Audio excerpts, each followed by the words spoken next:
Welcome back to another episode of New Cow Corner. Today, guys, my guest I know needs no introduction, but for the sake of being correct or technology correct, interviewing etiquette, I'm going to introduce Mr. Brian Butler of Altitude Exotics. Thanks, sir. So honored to have you here. Like, it's really I'm kind of speechless. I was 8 years ago just a guy that got into geckos and looked at all these big breeders doing all these crazy things with genetics and genes, like they were people that were stars. They were out of my league. I mean, why would they ever want to talk to me? I was nervous to ask questions. I went down this bumpy road of trying to figure everything out myself, and the whole time, I mean, all of you guys have been so polite and down to earth and welcoming and accepting. It's very humbling to be able to have this conversation with you, and I really appreciate it. I appreciate you having me on, man. It's like kind of echoing what you just said. There's so many good people in this industry. It's always nice to actually get to talk to people face to face and get rid of the internet BS that comes up sometimes. And get to know how good people are. Absolutely. So I know most podcasts, people would start off and say, introduce us and tell us how you got into this. But I think that I would prefer to start this interview off with asking, who is Brian Butler? Who is Brian? What do you do? Tell us about you. Your life, your passions, things you find joy in, places you've been. Tell us about you. Man, that's a big question. The short answer is I'm just a dude that plays with lizards all day. Like, I constantly am like running into like things that happen that feel way too big for me, or getting an introduction like you just gave, and it is kind of like an out of body experience where I'm just sitting here being like, but I'm just like, I was just some kid that liked geckos, and I originally sat in a closet and played with geckos my whole life. Like, I didn't go out much. I didn't have a whole lot of friends. Like, I just kind of hung out at home and hung out with my lizards, and I still kind of feel like that. Like,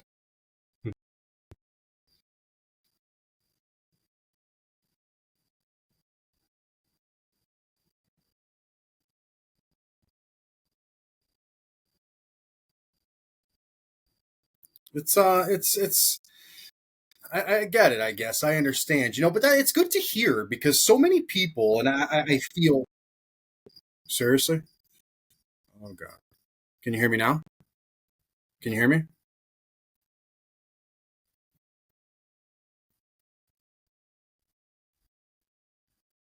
Really? It says recording resumed. Can you hear me better? Yeah, now it's good. Probably something with the internet. I use Riverside. I don't know any other platform to record on. I put my phone on Do Not Disturb. It just popped up and said I missed a call. I wonder if we having a call. That's probably what it was. Yeah. That's probably what it was. All right, so I bet we just lost a whole chunk of that. No, it'll edit. I can fix it or whatever. But that's good to hear, that people in this hobby of your stature started the way so many other people do. It's inspirational. I often, I repeat myself all the time, but I always, say on the podcast, I genuinely believe that the little girl with one gecko is just as important to this hobby, in no offense, as you are, Brian. Oh, yeah. That little girl is just as important with one animal, and I hate that people out there feel that they're inferior, right? That they don't level up to the standards of the hobby, and they kind of seclude themselves, and people are afraid to ask questions, and everyone needs to know that we all pretty much started the same way, with an interest. We saw an animal that sparked an interest, and we wound up getting one, right? Like, Nobody dives into, at least not that I've met or know yet, a full-blown successful gecko company. You don't just wake up one day and say, boom, I own Altitudes. That's it. Buying it tomorrow. Like, it's not likely, like we all. If somebody made the right offer, they could have that opportunity, but so far nobody has. Belize is calling your name, huh? No, I agree. I see it as like an ecosystem, right? Like if you look at like a natural ecosystem, there's small animals, there's big animals, there's giant trees, there's tiny blades of grass, but the whole thing works in concert, right? Like I don't Beautiful analogy. exist in the gecko world ecosystem without that girl that buys one gecko. Like if those people don't exist, I don't exist. If Beautiful analogy. breeders aren't selling geckos, then people can't have just one pet gecko. Like there's a lot of symbiosis I see there where like nobody's more important than another because we're all making this ecosystem work together. Absolutely, absolutely. It's just unfortunate because I don't feel everybody feels that way. I think that that's very unfortunate. Especially Yeah. in today's market, and I'm always trying to make humor of it. I try to defuse conflict with humor. I mean, it's just who I am. But I feel lately there's been quite a bit of tension with new breeders in the market, right? Like there's some people out there that are like, we don't need these breeders. I was making more money and there was less people in the hobby, and there's this and there's that, and the price of geckos. And I mean, I guess it's perception, but I'm on I'm of the camp that unfortunately for guys like yourself or other people that we're selling animals for one price and have to adjust prices. I feel like with an adjustment and a correction in a hobby in a climate like we were, kind of growing the hobby, right? When you make these animals more accessible to more people have them. It's common sense. More people Yeah. have them. The more people have them, the more people are working with them, the more chances we have of discovering new genes and traits. There's more eyeballs on more projects. I mean, you can get a cat and dog for free from the pound, right? Like that's the biggest pet industry there is cat and dogs, right? Yep. Like they're free everywhere you go. Plenty to talk about, plenty to do, and plenty of people making money all the way around on dogs and cats.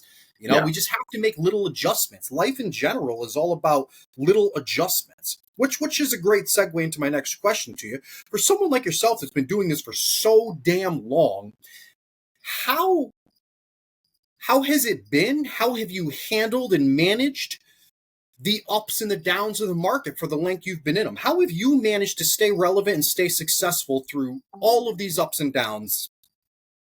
I think a huge part of why I've been able to find success is I've always been very long distance visioned. It's one of the things that drives me crazy about our industry that you don't see in other industries because the barrier to entry to breed geckos and call yourself a business is low. Your most, if not all, gecko breeders aren't a business. They're just breeding geckos and hoping they don't get busted on taxes. Like they're not businesses. Some are. There's plenty that are Obvious. legitimate businesses. But you need two geckos and a Facebook page, and all of a sudden you're a breeding company, The right? logo, I know. God. Right. If you applied that to any other industry, restaurants, you can't have $40, $50, $60 worth of investment in a Facebook page and open a restaurant. And because that barrier of entry is so low, there's a lot of people that get entered and then they have no long-term vision. And they just think, well, I have my geckos, I've made my Facebook page, I've got a business name now, so that it's going to work, right? And it doesn't work. And, in most industries, those people would never even get started. They wouldn't get a foot in the door because it's just not logistically feasible like it is with breeding geckos. That's been part of my success is I've always had long-term vision. I don't ever make decisions that are going to be good for me right now if I can make a better decision that's going to be good for me over the next 5 years. A huge example of that right now is Palm Street. Palm Street is the new hot thing in the gecko world. And to be very clear, I'm a huge Palm Street proponent. I work very closely with the higher ups at Palm Street. I love their app. What I don't understand is there's established breeders, that are treating Palm Street like a going out of business sale. They're going live 2, 3, 4 times a week. They're just liquidating everything they have on Palm Street because they're making quick sales, and it's great. They're making a ton of money right now. That's not going to work in 5 years. Like I'm working with Palm Street to create an ecosystem that can last. That can be a meaningful, not just for like generating sales numbers for the sellers, but a meaningful part of the reptile community for a generation or more. Like I want this to be something that really changes our industry for the better, not just something that makes some of us a bunch of money in the next 6 months. Sure, and it absolutely can be. I always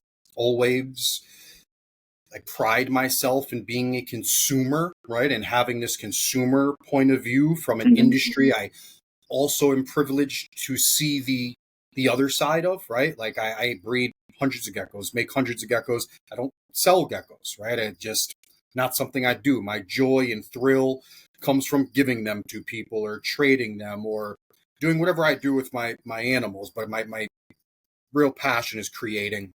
Yeah. And but I'm a big buyer, right? I buy things, I look for deals, I look for sales, I'm looking for who's got the edge, the angle.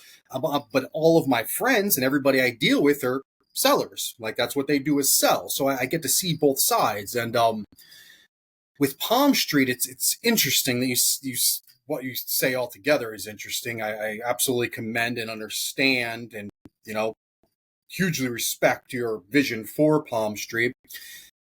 However, you're correct when you say that not a lot of people are looking at it that way. They're looking at it for quick sales. I think that they're taking that purge word and putting, a definition and, what their definition is to it and like dumping like everything they have. And, like these are all the animals I couldn't sell at a show or aren't buying online. I'm going to dump them for real low and just get them out of my inventory, which for them, I guess for the instant is good, right? Like you said, it's good for now, but not a sustainable action, right? Like it's not something that can, you can not ethically, I guess, sustain for a long time. Like, I mean, you shouldn't really be making a bunch of animals that you're willing to sell for $25 a pop. I mean, maybe you are, maybe you're not. I don't know. I mean, there's ethical questions up and down, just breeding animals for profit, having a business based on animals. Like,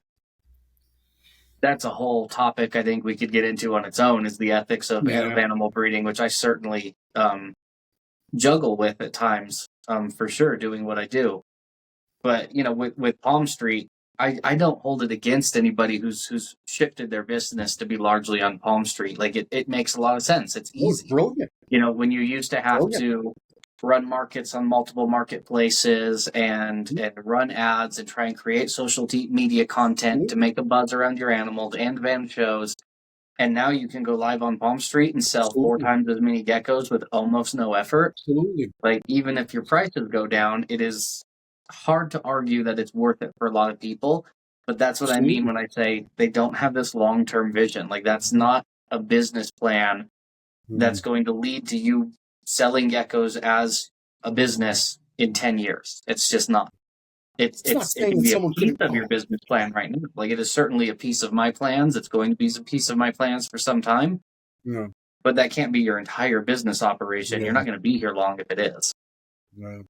It's I mean, again, there's so many things that I could say. And I'm not judging anybody. So, guys, make that clear. I'm not judging anybody. Do what you do. I want everyone to find their niche. Like, I want everyone to find their niche and do what puts food on your table or makes your heart tick. Like, honestly, like, I'm not bashing anybody.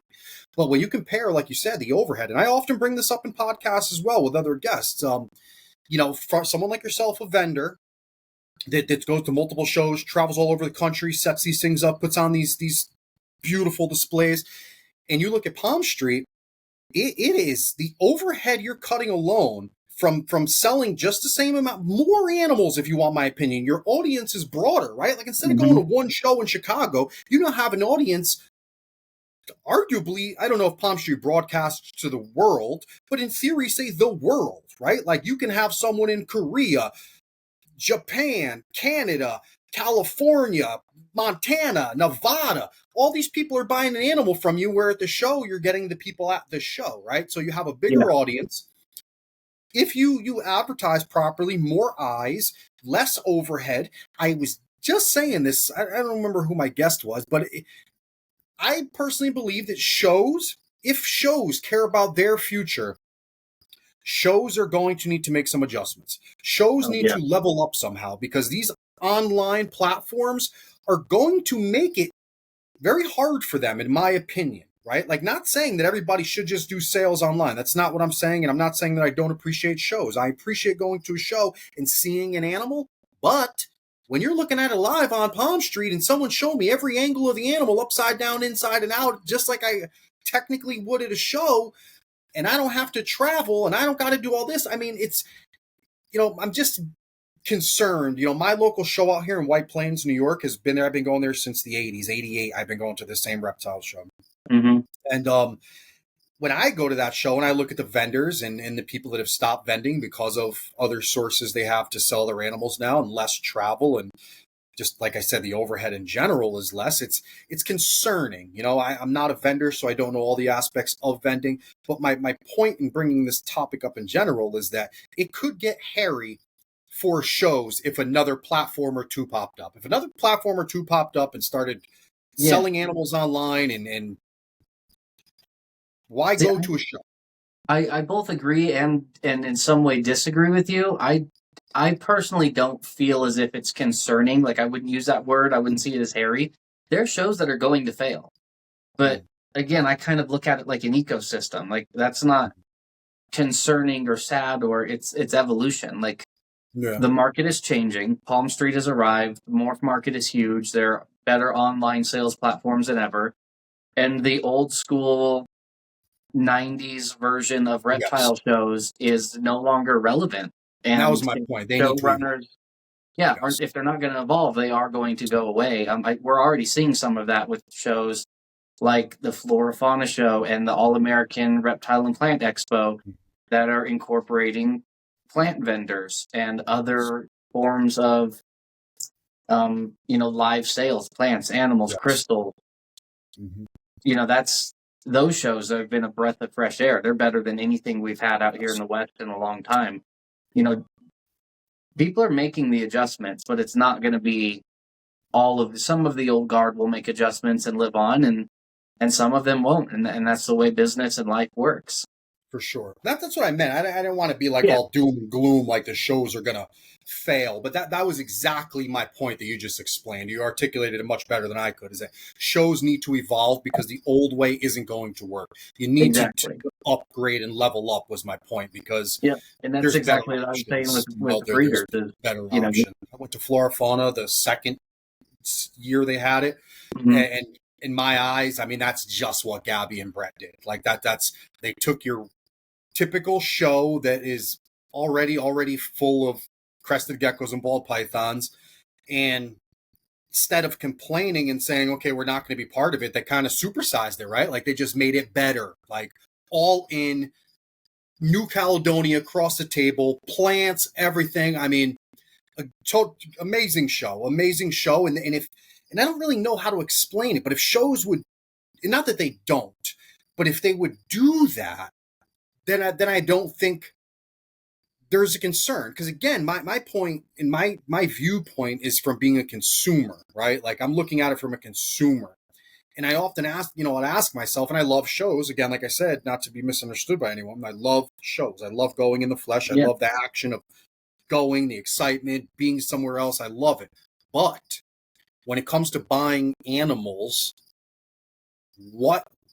why go to a show? What's my benefit of going to a show rather than sitting down on Palm Street and scrolling through X amount of breeders, or going on Morph Market and having 5 dozen breeders as opposed to the 1 dozen that'll be at my show?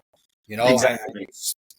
It's evolution. It's thinking through it in my head. I'm gonna pick on the Daytona Beach show only because they were the original. That is where reptile shows started. He founded the idea of the Reptile Expo. And that was bred out of, they used to go to zoological conventions, and then when CITES was introduced and zoos started getting in trouble for buying smuggled animals, they kicked the reptile breeders out of the zoological conventions. So Randy down there started the Daytona Beach show. That was the original reptile show. It's awesome. Like I said, that's the only reason I'm going to pick on him a little bit, very gently. Going to Daytona Beach now is not much different than going to Daytona Beach in 1995 was. Like, it's the same show. There's nothing different. It's a bunch of breeders and vendors. It's gotten more elaborate, and breeders have much better setups, and the advertising's gotten better. But the bare bones of it, it's the same basic structure that it's been for 40 years now. Like at some point, that's not going to work anymore. And then if you look at what the All American show or Flora Fauna, like Flora Fauna, I think their biggest selling point is, they incorporate plants, but for me, their biggest selling point is it's a 1-day show. You can only buy animals and plants on Saturday, and Sunday's all workshops. And it's not like the old Repticon workshop where we put out some folding chairs and Bubba's Petting Zoo with the biggest snake in the Repticon in South Tennessee comes out and tells you about snakes. Like, they have a terrarium building workshop. They have a photography workshop. They have an arts and crafts workshop with Emily Burke. They had a geode cracking workshop this last year. Like, that's a level of evolution that has been sorely missed for a long time. The All American show has incorporated a level of prestige and what is the word I'm looking for? They're a bit more picky about who their vendors are. They're a bit pickier about high quality vendors. They do a great job getting amazing plant setups in there. Like, it's an evolution. Those are the shows that are going to push the boundary, and the shows that haven't changed in 40 years, they're going to need to change. I want to go to one of those shows so bad. The All American Plant and Reptile They're Expo. really- I think they're great. Never been to one. I guess they're out near you guys. I'm over here near New York. Yeah, I know they're moving around. They do them they started here in Denver. They do one in Overland Park, Kansas City now. They do one I want to say they have one in North Carolina and one in Charlotte. That's awesome. Have you vended them? Have you vended their show? Yeah, I did one just a few weeks ago. Really? How was the turnout? How was the crowd there? Are they bringing in? Have you noticed a difference in the crowd? Yeah, it was incredible. So this was another. I have constant I can't shut my brain off. Respect to me too, brother. ADD, if I had like 4 of me, the amount of stuff I could get done would be incredible. Mm-hmm. For this last show, they brought in a snake discovery. They brought Emily down. Oh, sure. And, the turnout at the last few shows they've done here has been really good. And then it was just leveled up again because they flew them in. So I look at that and I go, all right, the Daytona Beach show, they still do good, but it's not the world premiere reptile show that it used to be. But also in Florida, like a month later, they have Animal Con, which is just all the world's biggest animal YouTubers get together. And that's a huge event. Why is there not an Animal Con / reptile show somewhere in the works where you fly in, this year's panel of 6 huge animal themed YouTubers, and sure, they put on a panel discussion Saturday night after a 6-hour reptile show the next day. And then they have meet and greets all day Sunday in the reptile show. Like, combine things together. Let's evolve. Sure.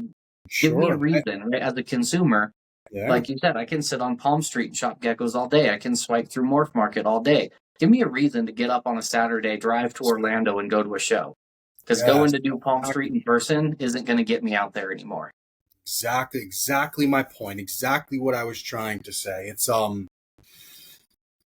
it is what it is. I again, like yourself, my gears are always turning, right? And I'm always asking myself, like, when it comes to our animals, right, we're always trying to level up, right? We're always looking for the next cool morph, the next cool combination, the next everything. Like, why aren't we doing everything like that? I mean, that includes vending and sales and shows, right? We should always be leveling up. Like, when I see Tinley, I always be like, oh man, look at this display or that display.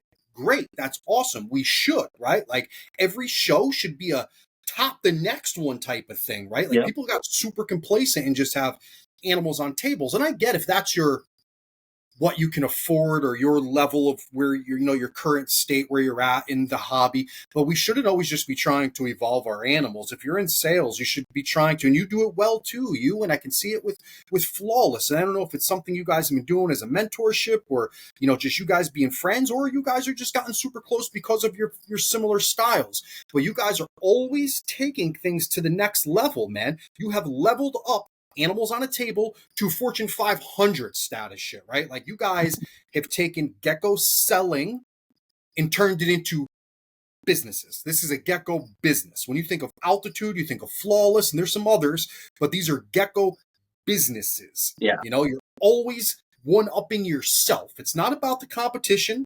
You guys are super respectful of everybody else, but it seems like you have this ongoing battle amongst yourselves, like with yourself and then with themselves, to do better. And I think more people need to take that, and imply that in their lives, into their hobbies, into their brands, right? Like, be better yourself. So, I mean, it's great that you've come up with a new gene and new morphs and new combinations and your animals look better than they did last year. That's great. But your display, your business, your brand, your image needs to follow. Yeah, I agree. That kind of echoes something that I know Flawless had said. They have, they do so well with their inspirational content and their mentoring and all of that they do.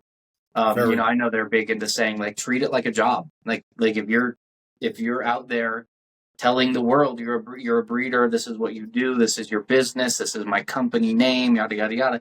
Treat it like a job. There's so many people that don't treat it like a job. That was something that was very apparent to me. I remember my very first reptile expo. I was 22, I think. The first expo I vended, like, I had a banner at the time. Just having a banner was like a big deal. I had a banner made up. I had display cases, so I didn't just have deli cups on the table. Like, I was trying to take it real serious because at that point, like, I knew very early on, I want this to be my career. And I was baffled when I got there, and the guys in the booth next to me, like, we were contact high all day because they would just go out and smoke in the back. Like, it just reeked of weed, which, like, if that's your thing, that's perfectly fine. But I'm sitting there like, I'm at work, and this dude is reeking of weed, literally sitting on an igloo cooler, pulling beers out all day, drinking beer, while he's trying to sell his corn snakes to people. And I'm just looking at him like, bro, we're not doing the same thing here. Yeah. Like, you're here to hang out with your buddies on a Saturday. I'm here to build a career out of this. Like, we're not the same. Yeah, that's, I mean, I hope that people aren't, I mean, they're probably doing it more now than ever, I'm not judging anybody that smokes pot or drinks. I don't. I have my reasons, but I don't judge. But however, I will say that if you're at a reptile show where we should all be trying to inspire the next generation with children and families, it's not appropriate. It's not cool. It's not. I mean, for so many reasons, I was just kind of baffled.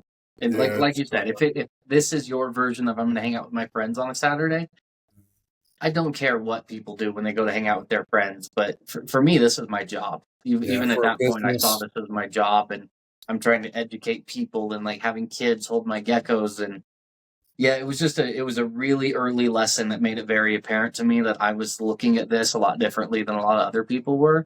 And that's one of the things that I love now is there's a lot more people that look at it that way. There's a lot of businesses. There's a lot of business people in the reptile world. And I think that shows. I think the community is better for it.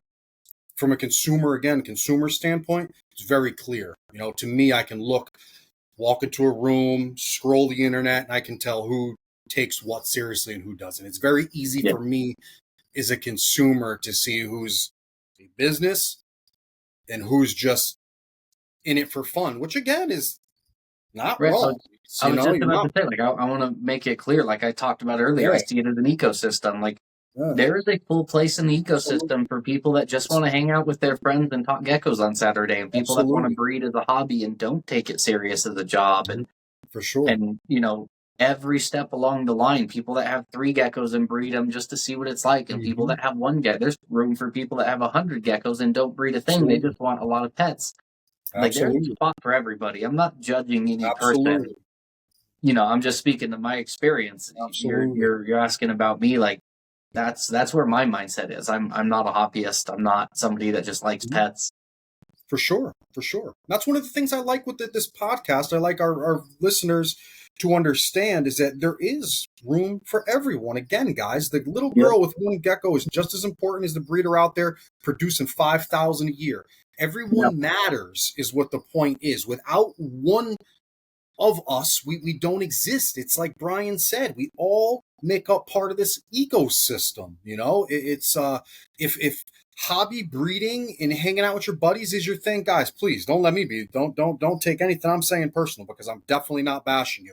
We are talking about business aspect, and building a business, like a real business, tax ID numbers, like business, which is separate than being a hobby breeder. And again, not judging anyone. Yeah, they're all great. Like, there's times that I wish I could go back to being a hobby breeder. It's like I get tired sometimes of running a business.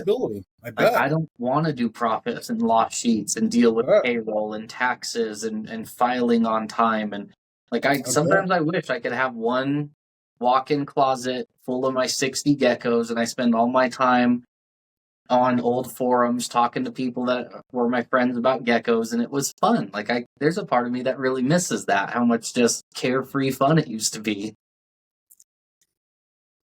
I bet. So let's, I know you've talked about it in other podcasts, and you don't have to get super elaborate with it, but just for conversation purposes, how did altitude exotics evolve? How did this whole thing transpire? Your first gecko, where'd you get it? When did you know you wanted to turn it into a business? And how did it all lead up to that first show you did in 22? Yeah, so I was in music prior to getting into geckos. I played in a few different bands, had Really? some, yeah, that was in That's a cool, number of right? heavy metal bands over the No years. shit. Only one of which ever really got any traction. I played in several, but one that was doing, pretty good. Was doing pretty good for a while Damn there. cool. It's kind of a, usually I just leave it as, oh, the music career ended and I got into geckos, but I usually don't get into the full story, so I'll give you the whole story. There we It was go. Exclusive, guys. We got an exclusive. Of right. I don't know if I've ever really dug into this whole story before. Have you heard of the band Five Finger Death Punch? course. So their singer, Ivan Moody, he's born and raised in Colorado. He originally started a band here called Motograder. And he was singing for this band, Motograder, that was getting some traction and doing pretty good things. And then he got the offer to go play with Five Finger Death Punch. All the guys in that band were already well established from other groups. They were trying to build a super group of sorts, needed a singer, and they recruited Ivan to go play it.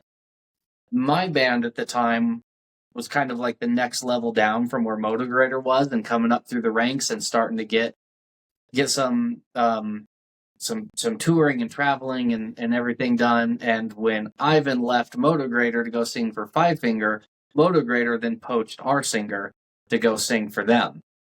No And shit. then we then tried to, poach someone else's singer or find somebody, and limped along for about a year and a half more before it all kind of fell apart.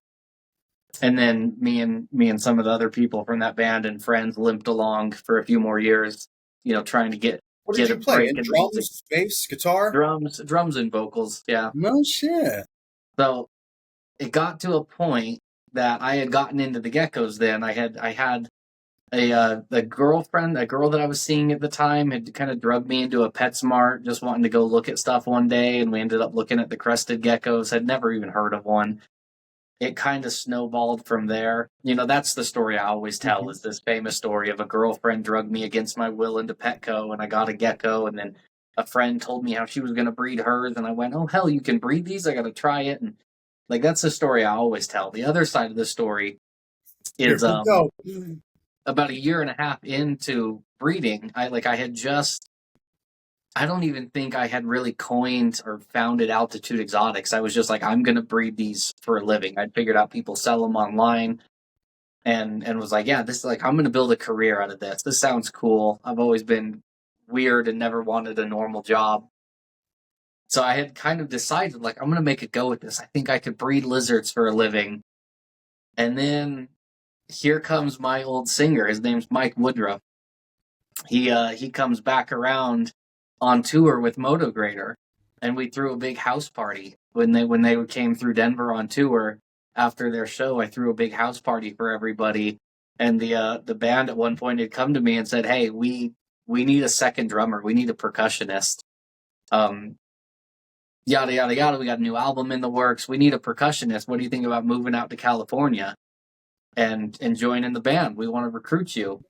And Yeah. every single person in my life at that point thought I was nuts when I looked at this signed to a label, touring the country, got a new album coming out soon band, and I told them, you know what, guys, I think I'm gonna see how this lizard thing plays out. I think I got something with the geckos. I feel good here. I appreciate it. I think I'm gonna see how the lizards work out. Everybody thought I was out. I thought I was nuts, because that's my whole life since I was 6. That's all I wanted to do, was be a rock star. I want to play music. I want to be on stage. And even today, when I go see bands that I love live, You know that feeling when you like run into an old girlfriend you never really got over and she's with some new guy? That's the feeling I get when I see other bands on stage. Like it hurts. That like in my Yeah. heart, I know that's really what I'm supposed to do with my life. But for some reason, I just had a feeling and I was like, yeah, I don't know that I think Motograder's going to make it big. Like I don't know how much traction you guys are going to have. And I think I kind of want to play with geckos for a while. And then I told him no. Told him I didn't want to move to LA and join their band. I want to breed geckos for a living.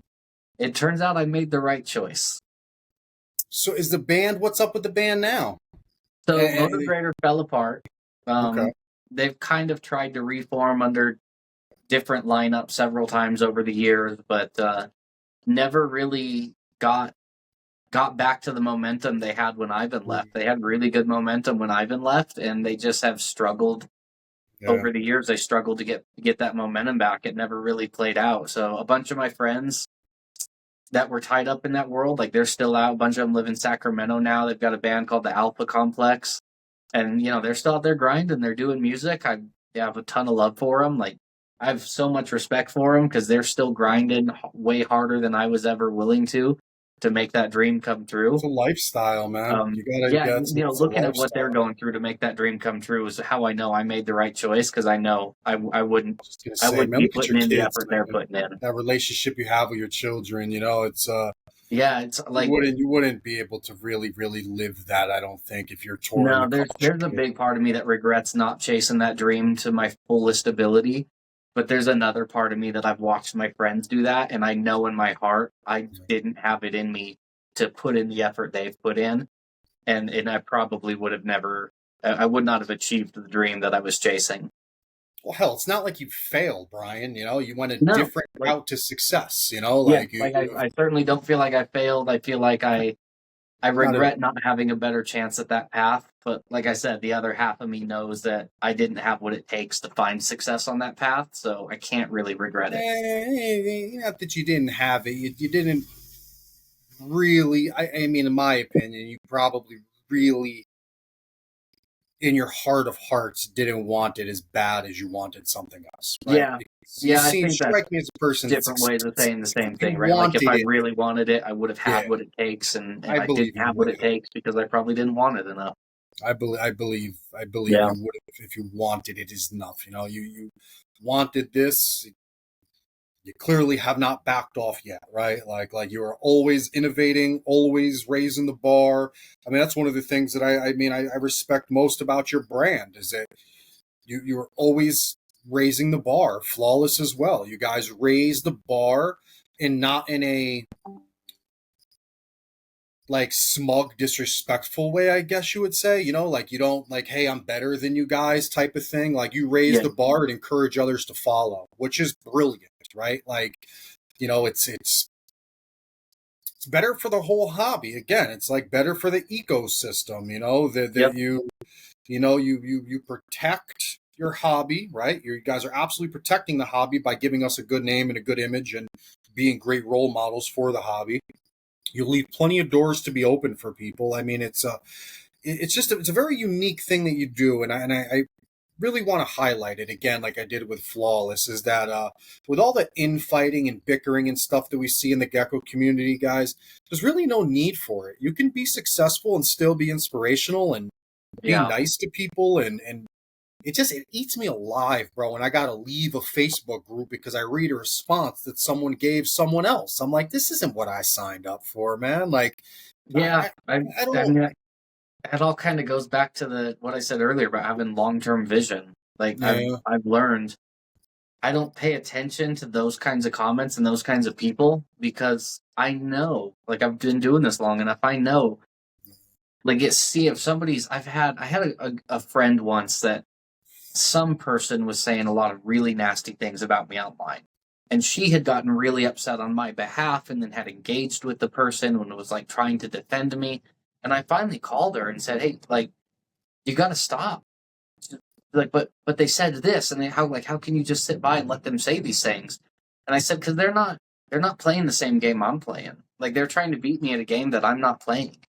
it's I'm playing brilliant, against myself, and I've brilliant. got long term vision, and I know like I'm gonna let them do that. and they're going to make a lot of noise. And in 2 years, like 2 years, it feels like a long time when you're focused on one day. When you're focused on a career, 2 years is nothing. It goes by like that. And I know in 2 years that person is going to be gone. Nobody will remember them. They won't exist, and nothing that they're doing right now will matter. I'm going to focus on what's going to put me in a better spot 2 years from now. Great Yeah, minds. and that's why, Great like you were stuff. saying, trying to lift everybody up and build the whole community. It's long-term vision. If my business plan is how can I make more money at your expense, I'm going to make more money right now, and then when I tear everyone else down around me, the industry goes down around me too. If my Facts. business plan is how can me and you and Flawless and everyone else all succeed together, then we all get to succeed for a long time. Yes, man. That's what everybody needs to have, that mentality. Yes. Yeah. Is like, stop thinking about our individual brands, but the community as a whole, and let's get us to the ball python level, or let's level up, guys. Like, it's not like let's be the shining star in this galaxy or constellation, if you will, but let's make the whole galaxy brighter, like stop. It's just, it's hard. And someone like yourself that's made it through all this, I'm sure you've seen your fair share of people come and go. And again, that whole think about the future thing is brilliant for business. Again, there's so many different mindsets within this hobby and different types of goals, which is up to every individual, but it still doesn't give people a right to be mean. We've all been that person, again, with one gecko that was new and had questions, and it's everything you post, again, is just, it's just so refreshing. It's refreshing to this, the energy, the positivity, that it's, I hate to sound corny, but the smiles, dude. You smile in everything you do, man. You're happy. That it's just, it's refreshing, man. It's something that's I hate to say it, but unique, right? Like, you see you at shows and you're vending and you're walking around and you got your camera and you're smiling and you're doing all this stuff, and you'll see people in other places, like you said, maybe not smoking pot and drinking beers, but they're sitting in the back on their phone and their table's empty, and it's like, all right, well, I mean, clearly people are doing, there's Yeah, it's I mean that's been my it's mindset in life in out general, there. like outside of business. Like I just want to be happy. Like I want to have fun. I had can I brag a proud dad moment to you for a minute? Absolutely, I please I do. had a like I very consciously do things with my children and how I what I say to them, and like I'll go out of my way to say things and do things just so they will see me do it because I want them to see me do life that way. And so the other day, like, but you never know. Like, my kids are still young, so Mhm. like when they're adults, we can have a conversation about that. But when they're young, like, I don't know if that's working. I don't know if it's making a difference to them. I don't know if it's forming how You're they a see the great world. father, Brian. You're a phenomenal father. Man, the one that really got me was I was driving with my kids, and there was the guys at the stoplights that come out with the squeegees and they want to wash your window, hoping you'll give them a couple bucks. And people hate them, and they get like trash thrown at them, and people will like leave a 20-yard gap so they can slowly move their car up to try and keep the guys from coming up to their car. And my daughter asked me one time. She asked me like what those guys are doing, and I just said, they want to wash your window, and they're hoping you'll give them a tip and a little bit of money for helping out. And she goes, "Yeah, but isn't that really annoying?" And I told her, you know, yeah, it's kind of annoying sometimes if you don't want them coming up to your car, or sometimes they're in the way when the light turns green. But I told her, like, I try not to think about that. I just try and think about like we're lucky. I told her, we're lucky, kiddo. Like, we don't have to worry about what we're gonna eat for dinner. We're never gonna worry about where we're gonna live. We've got a house. Like, I try and think about what would I do if our life was so hard that I had to stand here and try and wash windows for people who hate my existence just to try and get enough money so you and your brother can eat dinner. Like, what would I do? I would, if that was my choice to be hated or let you guys starve, I would stand out here and let everybody hate me. Like, I don't know if that's these people's story on why they're out there, but I don't know that it's not either. So even if I'm not going to pay them to wash my window, I'm not going to be mean to them. Like I'm just gonna I'm gonna respect them and I'm gonna treat them nicely and go about my day, even if they're kind of an annoyance to me. Then my daughter's response to me, this is the one that really got me. Her response was, she looks at me and she goes, Dad, you're different than a lot of parents. Like she tells me my stepdad yells at those guys, and her stepdad's a great dude. Like we have a great relationship. I love him, but most Americans will make a comment about, oh, they're so annoying. Like I don't like these guys. Get them out. Get away from my car. She's like, my friends' parents don't talk like you talk. You talk so much different than my friends' parents do. You're always happy, and you're always telling us not to judge people, and how you just want to have a good time and be happy and enjoy your life. Like nobody talks like that, Dad. And like that was the one moment that I was like, damn, it is really getting through to them. Like it's working. Like that one hit, man. That one really, really hit. To hear my daughter tell me, you don't talk like most people talk. Good. That's a great example for everybody. I wish everybody, grown and children and young, would take that as advice. I mean, people go through life and then we're so caught up in our own lives that we fail to take a second to ask ourselves why and what it took for someone else to be in the situation they're in. I mean, Yeah. it's Right. I You really apply don't want that to to get the into Facebook detail, but group. we're Like, oh, very I know blessed. everything about geckos and I'm selling geckos and I'm a business now. And somebody asks, what objectively is a very silly, foolish, easy to answer question about geckos. Like, what are you going to do? You're going to make the choice to look at them and go, hey, dumbass, get out of here. How dare you? You're so dumb. You would ask a question like that. You don't even deserve to own geckos. Like, you see that constantly on Facebook. Why do you want to be that person?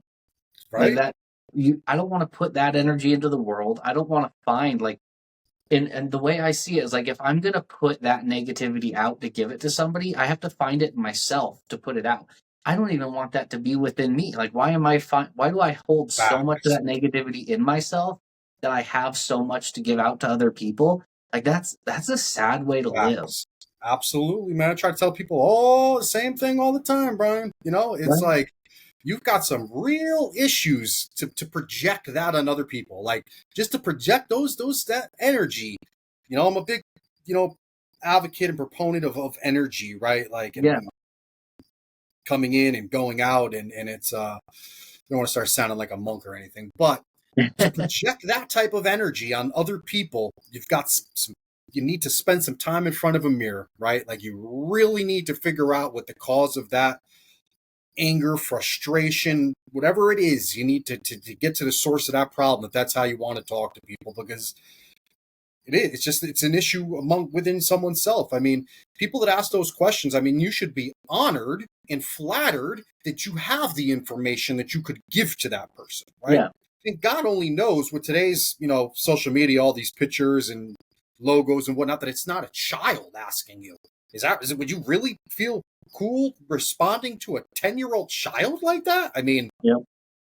well, again, like I said, I feel the way I do about it so much, Brian, that I'll just leave the whole group. Like I just leave the groups. I mean It's I just don't interact on I yeah. don't use No, you're social right. I media. respect it. I respect it.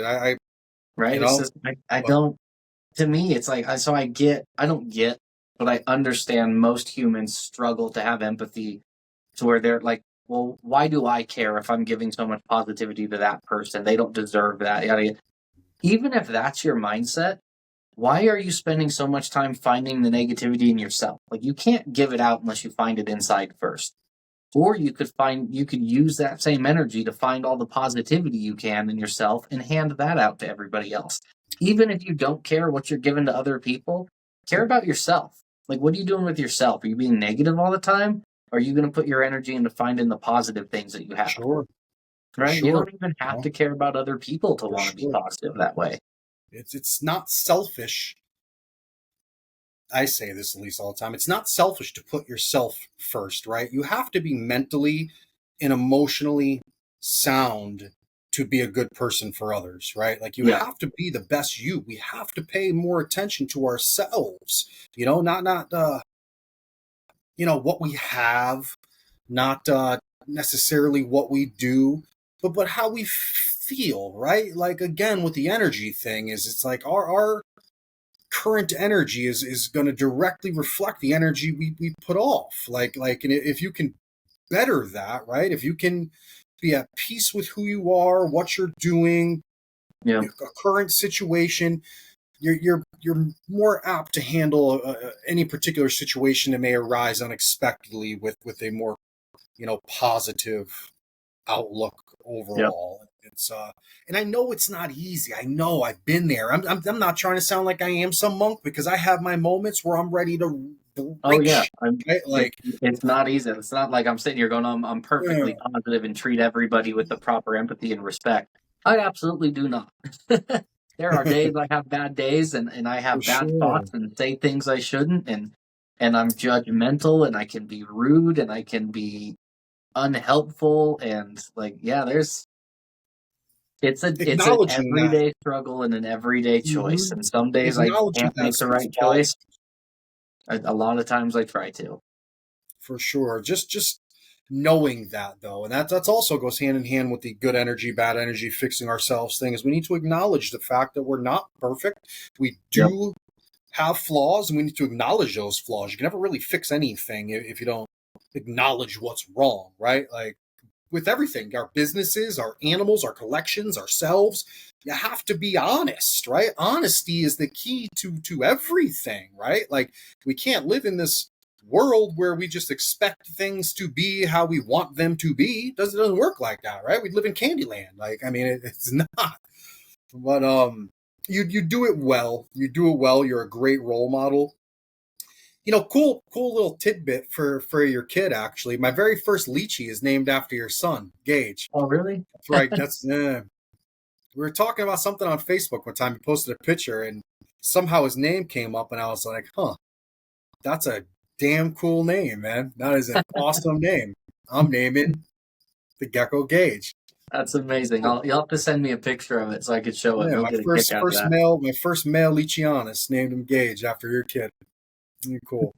That's amazing, man. When you got into this, I'm just curious, because you've clearly had success with the crested geckos. Is there any reason?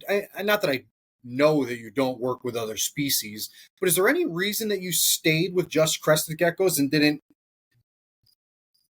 go all out with like gargoyles and lychees and other things? Is there any particular reason why you stuck with just the crested geckos? Um, it's trial and error mostly. It was, I had at one point not a huge collection of gargs, but probably 50 breeders or so. I've had lychees throughout the years, on and off. At one point, I had a crap ton of day geckos of 8 different species.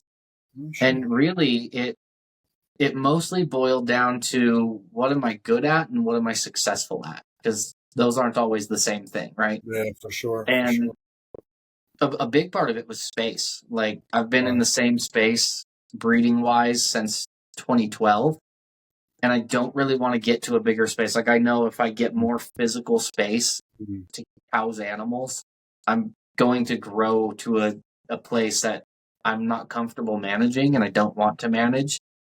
Um, so it's really mostly just come down to space. And there's so many crested projects I want to do and so many things I want to play with. Yeah. And when when the question is, like, I have one room that used to just be all day geckos and tokays and lychees and chahuas, and it was a whole room of just the other species. It was Mhm. the everything that's not cresteds. Mhm. And then the got to a point where I was like, well, I can either put another 250 grow out cages in there, and I'll have more room to grow up animals to better pick what I want to keep to breed, more room for breeders. I can add more experimentation to my collection and take on more projects with cresties, or I can keep producing a handful of gargs and a handful of day geckos and a handful of tokays. Yeah. I'd rather have the cresties. It's more fun. I enjoy it more. It's better for business. Like, in all aspects, it became a pretty easy choice to just focus on cresties. Cool, for sure. I was just curious. It seemed Yeah. like someone with such a broad reach. Like I was just like, I don't know. I mean, a thought just crossed my mind. Like, I don't know. Could he sell? He'd probably do great with anything that he did. I mean, but does it make sense? Does it Yeah. logistically, of I have that thought sometimes too, where I'm like, well, I should expand, and I still do every once in a while. I'll try and expand into something, and I'll get that itch, and then I just quickly realize, like, well, I do. It's kind of a double-edged sword. Like, I do so well at the Cresties because I'm so passionate and so fascinated by them. And it's like I would do my success with like gargoyles is going to be mirrored by my passion for gargoyles. Like, if I had a passion for them, I like look at Chihuahua breeders, man. When I was It's me. getting into things, right? An expensive Chihuahua was $1,600, and now they're well into the five figures. But I'm like, could I, like, physically, logistically, could I have done what the guys that have been doing Chihuahuas as long as I've been doing Cresties, the Gilpins, and those people that are producing, like Ryan Susan has some of the most amazing ones I've ever seen. Like, if I had been doing it logistically, I could have done what they did, but would I have? Probably not. I don't have the passion for it. I'm not in love with Chihuahua the way I am with Cresties. I probably wouldn't have found their level of success because I don't have their level of passion for the animals. Your market is much, much bigger, not for nothing, but I have animals. Well, I don't have any animals from Brian, but I have animals from just about all of them. Chihuahuas is how I got into this. But I think for what you have now, your business, it'd be hard to do that with Chihuahuas unless I'm not bashing any of them by any means, God, but I think Chihuahua alone, if LAC Herps was like, just going to breed Chihuahuas, they wouldn't be half of what they are. No offense. It's their diversity that makes them that good. They're just too expensive to sell. And not that you don't sell, valuable animals, but you offer, your diversity comes in the form of price brackets, right? Now you offer one species to suit everybody. You can cater to a whole hobby with your price brackets. Chihuahua, the bottom number, I think, is too high to do that for anybody. I don't know how to really articulate it. I don't want to sound like I'm offending any of these guys, and I'm not. But I just don't think that you could build an altitude exotics the way you have with crested geckos, that they could build a business as big with Chihuahuas. And it's not the people, it would be species. They're different animals. It's a different market. It would fundamentally be a different business, and it is like what Susan does is very different than what I do. Absolutely. There's a lot of fundamental differences. It comes back to the ecosystem comment, right? That it's an ecosystem. That's not my niche, right? I fit in my niche in the ecosystem, and I've evolved very well for my niche. I can't, if I'm think of an ecosystem. If I'm a desert animal, I can't just go to the rainforest and go, well, this is somewhat similar. I can probably just go over to where the trees are and also succeed. I might survive, but I'm not going to succeed. That's not my niche. For sure. And you do it again. You do it well. I think that it's because I don't know what I really think. You're so established, right? Because most people right now, let's be honest, there's a lot of talk, again, I mentioned it earlier, but with the market and people panicking and whatnot.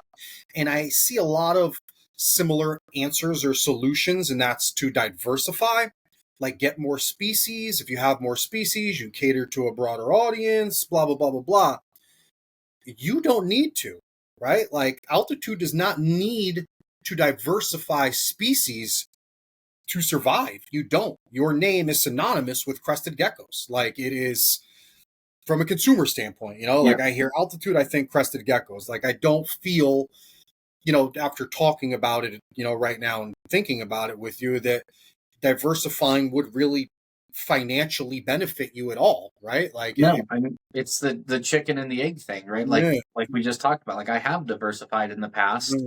It doesn't pay off for me. So does it not pay off because I'm better at Cresties, or am I better at Cresties because I chose not to diversify?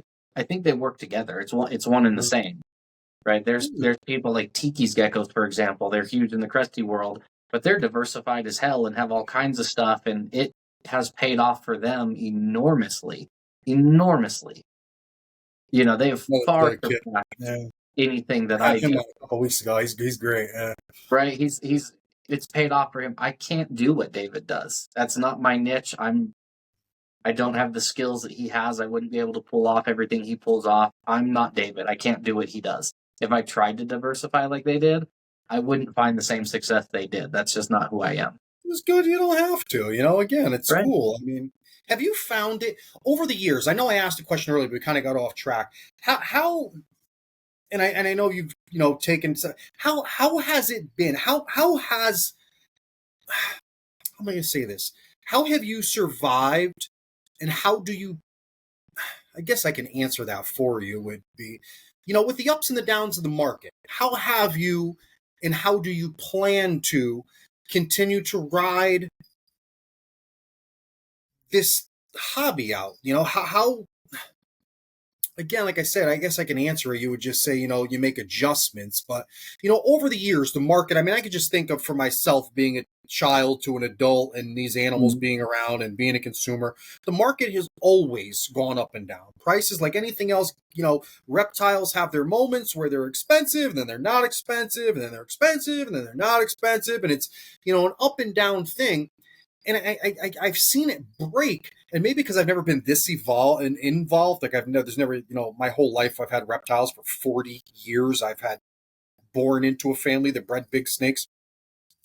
How, and I've never like had the social media aspect. Never really paid attention to what other people do in sales and whatnot. Again, but I've known the prices have always gone up and down. So let's just leave it at that. And the prices have gone up and down. But now I'm noticing a lot of people are like that bottom of the market is pushing a lot of people out the door. Like they're closing their doors. Like I always just assume you just drop your prices. The prices drop, the market drops. You want to move animals, you do what the market's doing. You lower your prices. When the market takes off again, you slowly increase your prices again. I mean, you don't close the door and give up your passion and say, okay, it's done. I mean, how have you managed this, and what do you foresee for the future? Um, I I mean, know I that was would, I would echo what you just said. You don't give up on your passion. We'll use the story I told earlier as a perfect example. Life got hard. My whole life I wanted to be a rock star. That's all I ever wanted to do. I have never had a feeling as good as being on stage. I have not been on stage in almost 20 years, and I miss it every single day. I didn't have the passion to chase that career. Like, I walked away. I know people, I still have friends that cannot walk away from that. They are still doing it. It's the same in this industry. If you have that passion, you don't walk away. I've had bad years, I've had downtimes. I'm not going to walk away. There's people that will. It's okay that people do. There's people that do and then regret it later. There's people that walk away and then come back. All of that's okay. It's all part of the ecosystem. Um, the market fluctuations, man, I've been around a long time. I've can always said imagine. there's two fluctuations that always happen. There's a seasonal fluctuation, and it's usually, oh my goodness, sales are great. The market is strong from mid February to April. And then from late August, September through November, it's, oh my goodness, the market's crashing, everything's flooded, geckos are worthless. It's a much smaller flux, but there's a yearly flux, and then there's a bigger 3-year flux, and it's every 3 years. A bunch of new breeders come in, and then 3 years later, there's a downturn, and a lot of those people give up and close shop and leave. We're at the downturn of, so like normally that 3-year flux goes like this, and then COVID hit. And COVID made the upswing go way up here, and now we're at the downswing of that. Okay. So Sweet to it's hear your huge, perspective. so much more extreme than it is Yeah. because there's a lot of people during COVID. That was a huge bubble that came into it was not just the reptile world. It happened in a lot of Everything. hobbies. It happened in cars. It happened in the pet world in general. Got a huge boost. There was a lot of people that made the Sure. decision I made 15 years ago and said, "This is my career. I'm going to do this forever." Not reading the signs and realizing we're in the middle of a gigantic bubble. And when that bubble popped, now there's a lot of people that are realizing I can't do this. The market won't support it. And, we're kind of in an adjustment period. It's a rougher one than normal, but it is still, in my estimation, on track with the normal ebbs and flows that we go through. And it's going to be a rougher adjustment for everybody, myself included. And eventually we'll adjust and we'll move back up and then we'll move back down and we'll just keep going through the cycles. So you think? I mean, you clearly think that we'll have another upswing and we'll make it out of the hobby itself. We'll make it through this. And I mean, how do you foresee the next 5 years of this hobby looking? What do you see for the hobby and over the next 5 years? Yeah, I think I think we would be on a stronger upswing right now. Like, I think we're coming out of that low point coming out of COVID.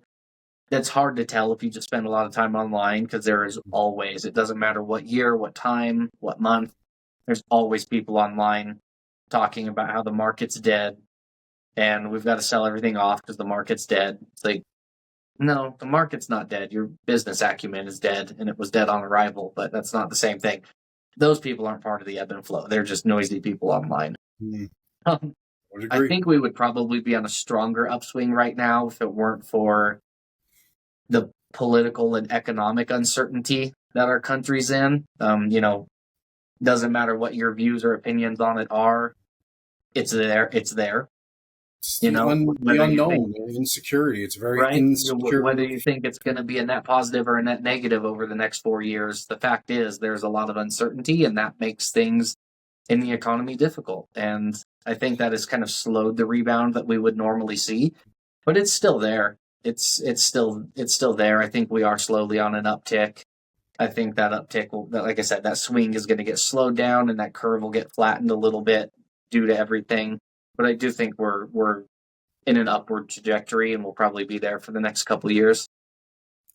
Barring any absolute madness that happens, you never know. But for sure, I would agree. Not that I know the market like you do, but from a consumer standpoint and just an American citizen standpoint, I mean, it's very normal to me. I mean, it's I mean, it is what it. I hate to sound so harsh, but I always say to people, or I'll say in general, like, if you're folding up, you probably weren't as passionate as you thought you were, right? Because I mean, there could be a nuclear war tomorrow, Brian. My chihuahuas aren't going anywhere. Like, I got to figure out how I'm bagging them up, boxing them up, and taking them with me. To be honest with you, like it's not going nowhere. Okay. Like my dog. Oh my God, dog food got expensive. I got to get rid of my dog. Like, not even an option. Like, it's right, and it's echoing the thing we've been echoing this whole time. Like, not here to judge. Like, that's okay. Sometimes people thought they had a bigger passion, and then they realize they don't, and they move out of that space. That's okay. Sure. That's how you learn that you don't have that passion. Sure. Everybody's here to learn. Some people have that passion, and they just physically can't. Well, your life change. Maybe your passion changes because your life changes. Like, sure. I have a lot of customers that aren't customers anymore, but I'm still in contact and friends with them, and they got 2 or 3 kids now, and watching my YouTube channel and buying my geckos isn't the most important thing they do on a Friday night anymore. Sure. That's great. Like, you got 2 kids now. My geckos aren't important. Your kids are important. Like that. Absolutely. That stuff happens. Like, it's all part of the ecosystem. It's all moving through. Very normal. Very normal. And people that always, whenever there's a small downturn, people panic and the market's crashed. The geckos are worthless. Nobody likes cresties anymore. It's like you're living in this fabricated reality in your head where there's exponential growth, and cresties are always going to do better and better and better, and more people are going to love them, and look how cute they are, and prices are going to be strong, and everybody's going to do great. That's not the real world. Nothing has exponential growth. There have to be ebbs and flows. There have to be ups and downs. There is in every market, every economy, every society, everything has to have balance. Absolutely. I don't know about you, but I really don't think the crested geckos have gotten to their, and I'm not meaning financially, but popularity-wise, I don't think they've gotten as big as they could yet. I don't think they've reached peak yet, man, to be completely honest. I think that we're still exposing them, right? The hobby is still evolving. I mean, when you look at the ball python world and leopard gecko world, I mean, I don't know exact numbers, but I mean, it's safe to say that they're a little bit ahead of us, right? Like, I think leopard geckos hit their peak and they're back on a downward trajectory. What I was just going to say. I thought that about ball pythons a decade ago. Me too. Maybe they're on the way down. I don't know enough about the ball python market, but I know apparently not. Then people are doing very well. I know people that breed both, and they tell me the ball python market is 10 to 1 bigger than the crested gecko market. For sure, bro. And I'm like, those things came out when I was a kid, ball pythons. You could buy them at Petco, or there wasn't a Petco, but we had Petland discount. You go to a Mm-hmm. Petland discount and buy a ball python for $99. I remember when they came out with the albinos, the first albinos, and then I didn't pay attention to ball pythons for a long time. I wound up at a show one day, and boom, there was all these snakes in front of me. I was like, what the hell happened? Like, what the hell happened? Like, and they've just continued to grow from since then. And my point in saying all of that and bringing any of that up and referencing that is that I do not think crested geckos have reached that yet. I don't think we have gotten to the height. Let's be honest, we're still trying to figure these animals out. We're still trying to figure genes out. We're still trying to figure out how certain things interact with each other. I mean, there is still a whole bunch of unknowns. Ball pythons, they have, shed testing and all types of scientific papers on DNA and all types of stuff, but we haven't gotten there with crested geckos yet. We are still getting there with New Caledonia. Maybe it's harder because I don't know that necessarily really matters, but New Caledonia isn't as accessible as the continent of Africa is, but as far as like DNA tests and all that, I feel like that will come with crested geckos. It will. It absolutely will. We will figure something out. Someone somewhere, some scientist in a lab with a passion for these animals is going to come up with a mail-in shed testing, fecal testing, some type of test to start decoding these animals' genetics. Like, when I'm saying all that in reference to the market because people are panicking about the market's on a downswing or whatever they're saying. It's not even hit the top yet. And again, financially and popularity, yes, I understand they're two different things, but we're not even up. We're not even close to as high as these things have potential to be. We're just not. I agree, especially like you said, financially, the COVID bubble screwed it all up. Like it'll never financially get back to even a quarter of what it was at that point. Very abnormal. Popularity wise, yeah, I think there's enormous room for growth there. Sure, for sure. Which is good to hear that you think that as well. I normally ask many people, but it's good to hear someone else thinks it because I just, like I said, I'm like yourself. I'm super observant. I'm analyzing 5 different things at one time in my head, and it just doesn't make sense that these guys have hit their max popularity. The people working with them, like I said, don't know enough. We don't know enough about them for them to be as popular as they can be. Like, that may not make sense to people, but trust me, in my head, it's making a lot of sense. I can't help but compare them. I've been around not nearly as long as some people, but long enough. You see animals that you think are going to have legs and are going to be super popular, and they don't make it. And then you see animals like corn snakes they're still incredibly popular. They've come down quite a bit from their peak too. They were real early risers. Leopard geckos have come down and are still 10 to 1 more popular than cresties. I thought fat tail geckos for a while. I wondered if they were going to have really, really strong, serious legs, and they never did. They never, cresties are clearly at the point where they're doing better than, they're not going to hit the slump that fat tails did. They're not going to hit the slump that some people thought blood pythons for a while were going to get, not to ball python level, but, retic level maybe, and they haven't even reached that. They've crossed those slumps. I can't imagine that they're not going to keep moving upwards. They've passed the barriers where they're just going to flame out and not become a popular pet.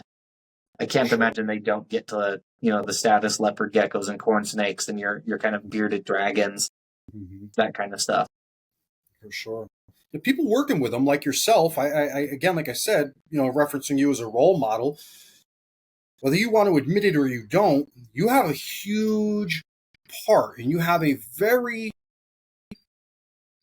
important role. You carry a lot of responsibility on your back, Brian, when it comes to the way these animals are portrayed. People, again, like I said, you are synonymous with crested geckos. I think when people look up or someone winds up in a Petco and they buy an animal and they go home and after they made that spontaneous purchase and bought this cute little gecko that walks on glass, chances are one of the first videos they're going to find is either you, David from Tiki's,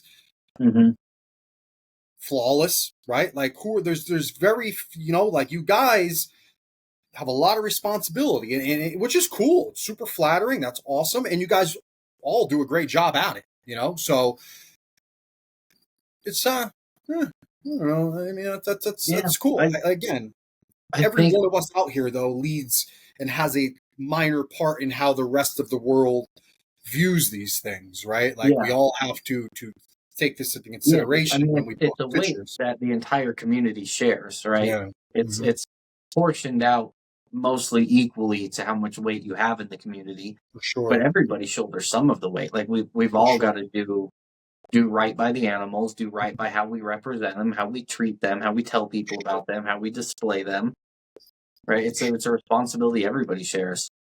One of the greatest pieces of advice when I first started, I was watching, videos and trying to learn everything I could, absorbing it, everything I could. And I was listening to a video. You were talking about using water bowls for ambient humidity.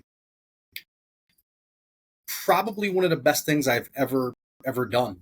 Yeah, Like it's for sure, hands down, without a doubt. I mean, I obviously mist and spray, but it's not something I have to do nearly as much as it's having a water bowl. And I often, will hear people say, oh, no, I don't use water bowls and I don't need water bowls or they don't need water bowls. One, I clearly see them drink out of water bowls all the time. But two, it does works miracles for ambient humidity, man. I haven't, since I've been using the water bowls, I don't think that I can really recall a time I've had a stuck shed issue. I, I, I, I swear by it now. It's like one of my biggest pieces of given advice. Like if I tell yeah, someone, if you're keeping geckos and you're using, plastic totes of any sort or anything like that, use any enclosure. I'll tell people, use a water bowl, if anything, for ambient humidity, man. Like keep moisture in the enclosure. yeah. And when it's just something I'll always think of when I think of changing a water dish or I'm doing something. I'm like, man, I got that from Brian, man. It's like it's always in my head. Very, very cool, man. So it's like you've impacted my life, and I can't. You're talking about thinking ahead and thinking about the future. I can't think of a time or envision a time in my life that I won't have New Caledonian geckos, man. And the whole time I'm doing that, I will have water bowls in all of their enclosures. It's like Right. And I mean that's a good example of kind of what I love about doing that kind of content, the educational stuff, sharing experiences that I have. um, It's kind of I want to use that to kind of fight against the toxic Facebook group culture that we have touched on. Because so much of that is like pigeonholed people that they want to get on there and they're trying to find some sense of power and control in their own lives. And that's where they find it. Is I can go on Facebook and tell you, hey, you don't need a water bowl. You need to mist with this bottle this much, and that's how you do it. And if you don't do it like that, you're dumb because I know how it works and you got to listen to me. It's like, even if you're right about the way that you're going about it, that's the wrong way to go about telling people about it. Like, that's not the only solution. You can do water bowls. You can do whole room humidifiers and never mist. You can mist and never provide a water bowl.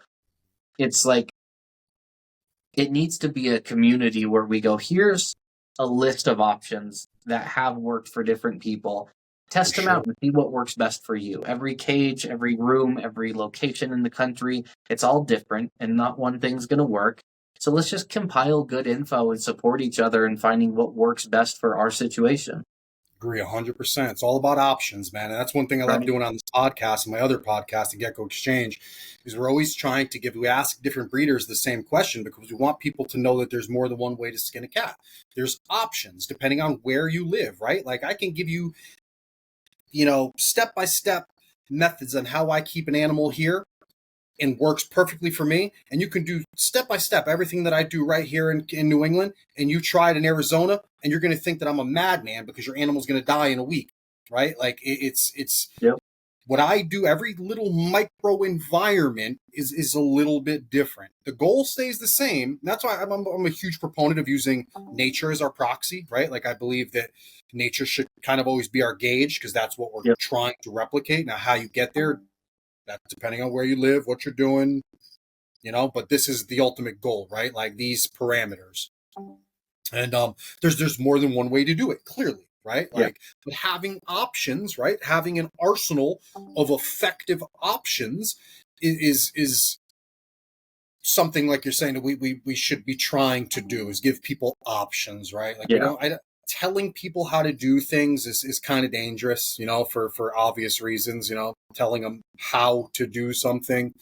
it's, again, depending on their microenvironment, that it may not work, and it could come off as abrasive, and there's just a million ways. But yes, in those groups and on Facebooks, and people are always like, do this, and this, and again, maybe that's what separates you from everyone else, Brian. I mean, you are clearly different than the masses, right? Like, you have a gift for how you present information, how you teach. You're gifted. You're gifted. There's a reason. Yes, it's hard work, but there's a lot of elements that have helped you succeed and become altitude exotics, right? Like, and I I don't want to say that everyone can't get there, right? Because I mean, you are human, right? Like, you were just a dude keeping geckos, but I'm not sure that everyone can. I mean, you have to Yeah. change the way you view, the way you think about things. You have to be, open minded. I Yeah, I think. I mean, that's kind of a hard one to answer. Like, it's hard to say. Like, yeah, nobody can do what I do, because that sounds like it feels gross even yeah, saying that. yeah, And you would understand what I mean when I say that. But yes, me saying it feels gross because I know how it sounds. Like, it's. I think it's more important to focus on, like, well, you don't want to do what I yeah. do. There Like, you go. Yep. it's like what I said about what Tiki's. I don't want to be Tiki's geckos. Partly because it's not what my interest is. Partly because I can't do it as good as David and them do. Like, David and Manny do things that I can't do. And even if I did want to be them, I'm not gonna do that because I'm not them. Like, Yeah. it's important to find, like, we keep talking about it as an ecosystem. Like, every ecosystem has its niche. Like, one of my favorite examples I remember learning in school was two birds that had evolved. They eat the same bug off the same tree. They occupy the same niche in the forest. But one bird had evolved to walk in spirals up the tree, and the other bird only walked down the tree. So one bird only saw bugs that you could see under the bark from the bottom, and one only saw the bugs you could see under the bark from coming downwards.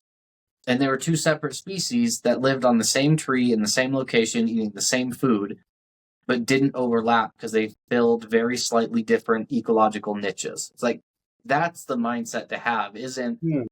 can I do what Brian does, or could I do what Tiki's does, or can someone do what you do? It's, what pieces of all of that can I take to build wherever my niche is going to be? Yeah. I can learn things. Like, some of the most important things I've learned from other businesses, other minds, other breeders isn't, hey, what thing did you do that I need to now do because it's worked? It's actually Mhm. more important to see, hey, what did you do that I can't do? Like, I know I can't do what Tiki's does. I know I can't do what the Gilpins do. I learn a lot from watching what they do and going, all right, that works for you, but it doesn't work for me. So if that doesn't work, what other options can I look at that would? It's like, I don't need to find. It's hard to find one thing in the world that you can do right. But if you look at all the things you can't do and you blank those out, finding that one thing gets a lot easier. Sure, makes sense. Hey, Brian, did you go to college? Do you have a No, degree in animals or any other I, history? I I mean, barely got out of high school, to be honest with right? you. Not barely, but like, I was not a standout. I think I had a 3 point. No, I was a 2.7 GPA in high school, like a C plus average. Like, Yeah, you I made it, thought right? about going to college for a few things, but yeah, Mm. nothing that ever really like grabbed me enough to make me actually go after it. So you had no business, because I mean, you have a very. Are you reading any type of literature? What I mean, you have a very strong business sense. Like, I'm constantly reading business books, and it's just something I enjoy. Yeah, But I watch certain people, and I'm like, they have to be. They're either really good at business, or they're reading some of these books. Like, do you read any business literature, or I've have you used never anything? read business books. I read an incredible amount. I'm constantly reading. Um, More nonfiction than fiction. I'm usually reading. I usually read 3 books at a time. I generally have one audiobook that I'm listening to whenever, I'm not able to read. And then I generally have 2 physical books, one fiction and one nonfiction. And I kind of rotate through, what's going on at any point. I read a lot. Like, I find a lot of value in fiction more than just entertainment. Like, you can pick up things you can apply to your real life and fiction books. But really, I love reading nonfiction, especially like historical biographies, autobiographies, stories. I just love stories. Like I love reading stories about people, about places, about problems, how they were solved. I've never read business books, but I do They're think I hard gain a reads. lot They're very from just boring. reading about people's stories. I can pick up it's like that same thing of like, so here's something I can take and apply to my whole life, and here's the whole book's worth of stuff that doesn't work for me. But I I was have the talking to knowledge now. I can think about it. I asked Will a similar question because he also has a great business sense, Mm-hmm. and he had mentioned reading a book that I had read actually multiple times, called Robert Kiyosaki book, Rich Dad Poor Dad.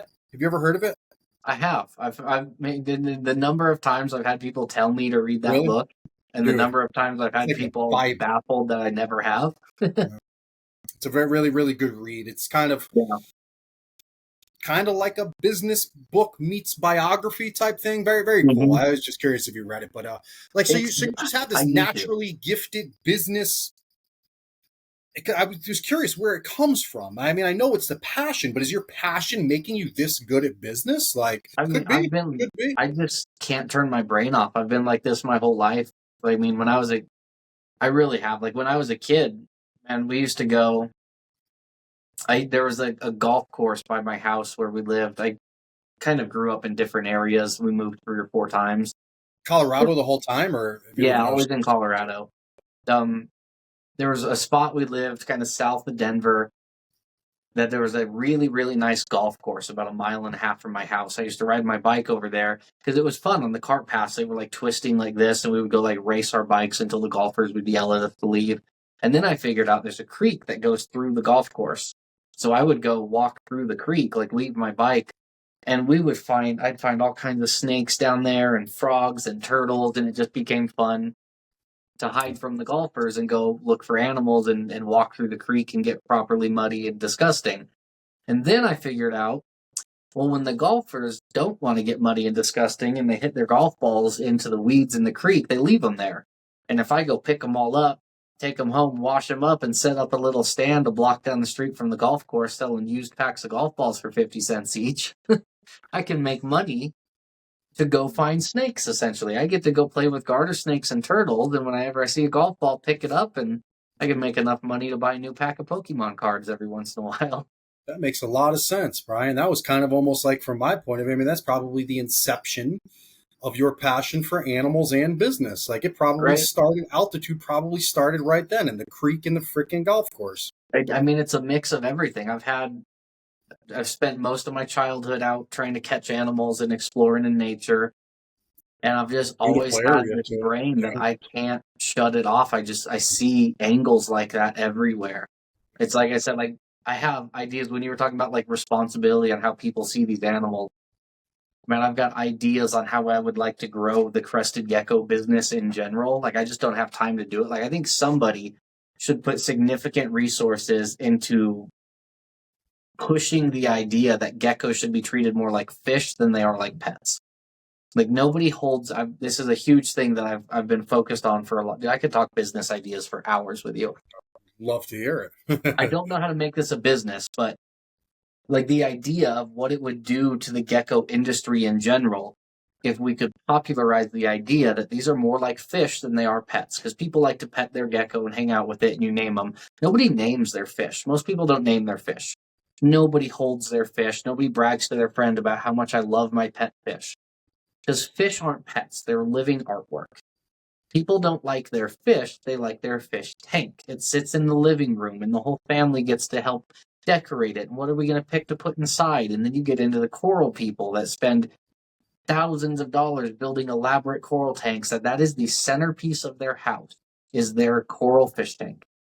Why aren't we doing that with bioactive So terrariums? interesting concept. Why aren't we promoting this idea that the gecko is not the pet? The gecko is what lives inside of the centerpiece of your living room, is this giant bioactive tank with a rainfall misting system and lights and 10 different types of plants. And it's a little ecosystem, just like a coral tank that you built into your house. And that's the centerpiece of the artwork of your house. It's why. So I've invested in as a part owner in Zen Habitats. And that was one of the reasons that Cool. I got in with those guys is they're one of the only companies that build tanks that look good. Like there's Mhm. tanks that are functional, but they're mostly black PVC or just straight glass. There's tanks that are cheaper. There's enclosures that like solve a lot of other problems, Mhm. but nothing that does all that and looks like you could have it in your mom's living room and it's a piece of furniture. Sure. Like that's the Sure. main thing that I love about what we do at Zen is they're beautiful tanks. They're made of I didn't know that real, about you. I didn't yeah, know real that. wood. Like that's what I want the industry. Imagine what the industry would blow up to if, like, when I was a kid, every kid had a. I don't remember my fish. I remember my fish tank. I remember the Yeah, fish tank in the sure. living room. I remember we had to Sure. take turns on if me or my brother got to feed the fish because that was like part of our family lore was the fish tank. I can't even tell you a single fish that was in there. But we Sure. sure as hell bought a lot of fish for fish Yeah, tanks because we loved having one as the centerpiece of our house. sure. Let's build That's an cool, man. industry around that for I wonder Bavaria. Let's how make. you would do it. I mean, I don't know. personally, that's it's how I run my setups. I run all Yep. glass cages. I mean, my lychees, that's a lychee tank, man. Fully Yeah. growing moss plants, Mr. Machine, waterfall. I mean, I keep that is literally my grandmother says, Anthony, why do you have so many lizards? What do you do with them? And I say, Graham, it's not the lizard, it's the environment that I get to Right. build, Graham. I have a greenhouse in my house. I have a table full of plants from all different areas in which my reptiles come from. I mean, I thrive on building. How do I get into this? I don't want to talk about me, but as a No, kid, you're. I used to dream of traveling, right? Traveling, Mhm. seeing the world, going to these places, and I couldn't. So I'd always get a tank, right? I'd have a tank. And before I even knew what type of reptile or animal was going to go in that tank, I would come up with an environment that I wish I could explore, right? I would say, I want to build a piece of this jungle or rainforest or desert, and I would build it. And then I would somehow come up with a way to get the animal that would live in there. The animal was always second thought to the Yeah. environment that I built, and I never grew out of it. I build these little mini jungles, I call them. And I Yep. love the jungle. The animal really just complements it. I love my geckos. I love my animals, but my chihuahuas just complement the jungles I got to build. Like Yep. it's It's cool. it's interesting to me because my career is built on keeping $1,000 lizards in $6 cages. That's what I do. That's my job. I keep very expensive lizards in very cheap cages.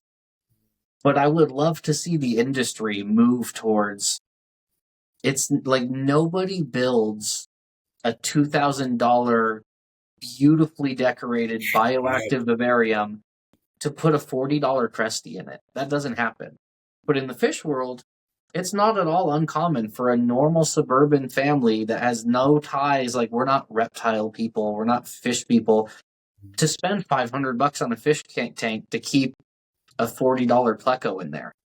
Like that Sure. is very normalized in the fish world. If it was normalized in the gecko world to build a $500 bioactive viv and put a $40 cresty in it, like I think that would be really beneficial for the whole industry. Absolutely, man. In general, dude. I mean, not for nothing, and not that I used to be part of the fish community, big part. I mean, I Mhm. genuinely believe everybody that kept reptiles at one point at least had an interest in fish. But you can combine ball pythons, crested geckos, leopard geckos, put all the whole damn reptile hobby together and take just saltwater fish, and the market will blow the reptile Right? market out of the water, man. I mean, it's a such a vast market. I mean, it is. I don't think they even ever talk about dips and peaks in the fish world, man. I mean, it is It's huge, huge, right? huge, bro. You can see that crossover in the gecko world. Look at Alan Rapashi. He is the Mm-hmm. reason we are all here. Mm-hmm. He very, very. Let's make a lot of fish products too. Yeah. So that's where I'm going with it. He very shrewdly found crested geckos, and like the myth that they can live on just fruit is a myth, and it's a myth that Alan Rapashi promoted. He started breeding geckos in mass, and then I've actually read he had a promotional flyer he was sending out to like corporate headquarters of all these different pet stores, telling them like, here's the geckos, I can sell you the gecko, I can sell you the food, They can live in the cages that you guys already sell for chameleons, the iguanas, and the things that you already sell.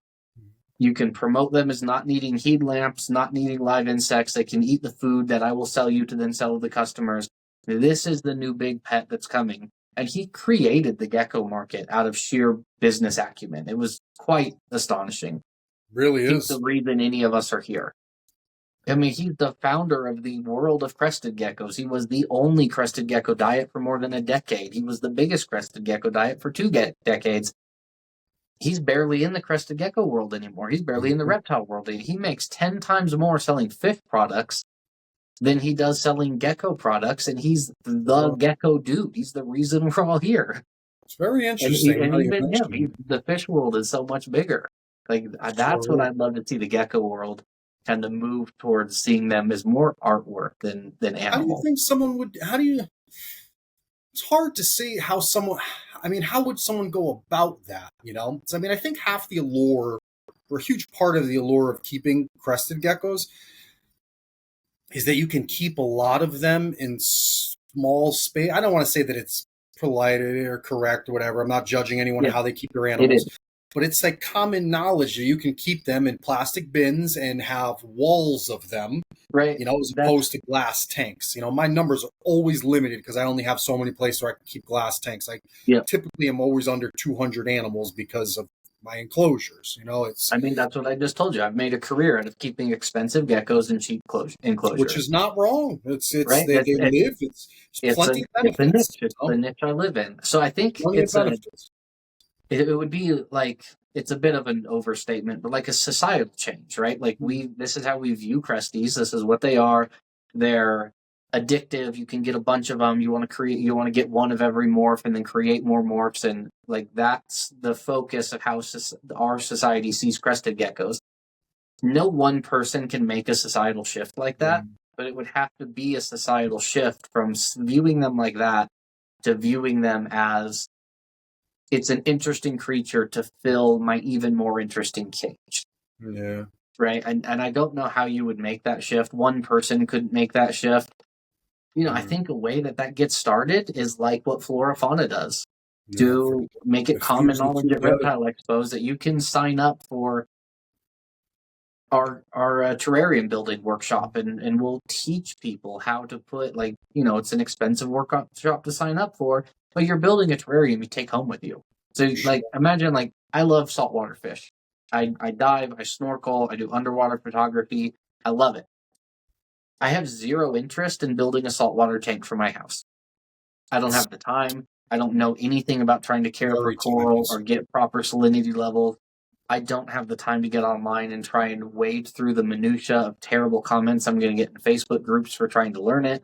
If I could go to a place that would be like, hey, for $800, you can come to a conference with 6 other people who also want to build, and we will bring the coral, the tank, teach you everything, and I go home carrying a really cool built saltwater tank, I would probably have a bunch of clownfish behind me. Sure. That's not reasonable with a saltwater tank, but you could do that with a vivarium. You could do that with a not for nothing. But Gabby, I mean, I guess they put on, you know, Flora Fauna, but their shop, I don't know if you're familiar with it, but they opened up a store, obviously, down in the Carolinas somewhere. One of the most brilliant things I have ever seen in my freaking life is their terrarium bar. They have a bar in there, in an area in their store where you can go in and literally, you pay whatever the price is, and you build your terrarium in their shop. You get your tank, your substrates, you pick whatever cork and bark and wood you want. You can literally build your terrarium with any piece of inventory they have right there at their freaking bar and take that fully built terrarium home with you.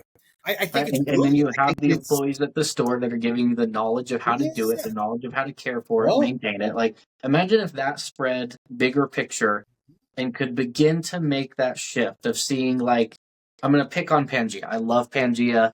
I love the guys. I love John. I love Kevin. Like, we're good. There's no, like, you know, I'm not picking on them in a bad way. We're all very close. Sure. I love those dudes. Brilliant decision, business decision that I have stolen at times throughout my career. They sell starter cages. It's a basic glass Exoterra cage with the basic stuff you need for a basic gecko inside for $99, and you get a free gecko with it. So that's the same idea, but it's with a cheaper cage that kind of perpetuates well, you can keep these in a cheap, easy cage and collect a whole bunch of them. What Gabby's doing, like, that's not bad. That's valuable. It's a genius business. I've done similar things myself. I fully support them and what they did. But imagine the societal shift we would have if more people did what Gabby does. It's the same thing, but yeah, it's a $500 buy-in instead of a $90 buy-in. But you get to go through the experience, getting your hands in the dirt, building this, getting the knowledge. How do you maintain it? And by the way, when you're done and you're walking out with this beautiful cage, I'll give you a gecko to put in it. You can pick. Here's 5 crested geckos. Just take the one you want off the shelf and it goes home with you. You also get the knowledge of how to care for the animal. And, like, I think that's a pretty good idea. I don't know how you implement that large scale, but I think that's a great idea. I think she's on her. She's starting. I think that, everything Gabby does is pure, is genuine. She's a very unique person. Yeah, she's I don't great. think that a lot of people could just do what she does, but No.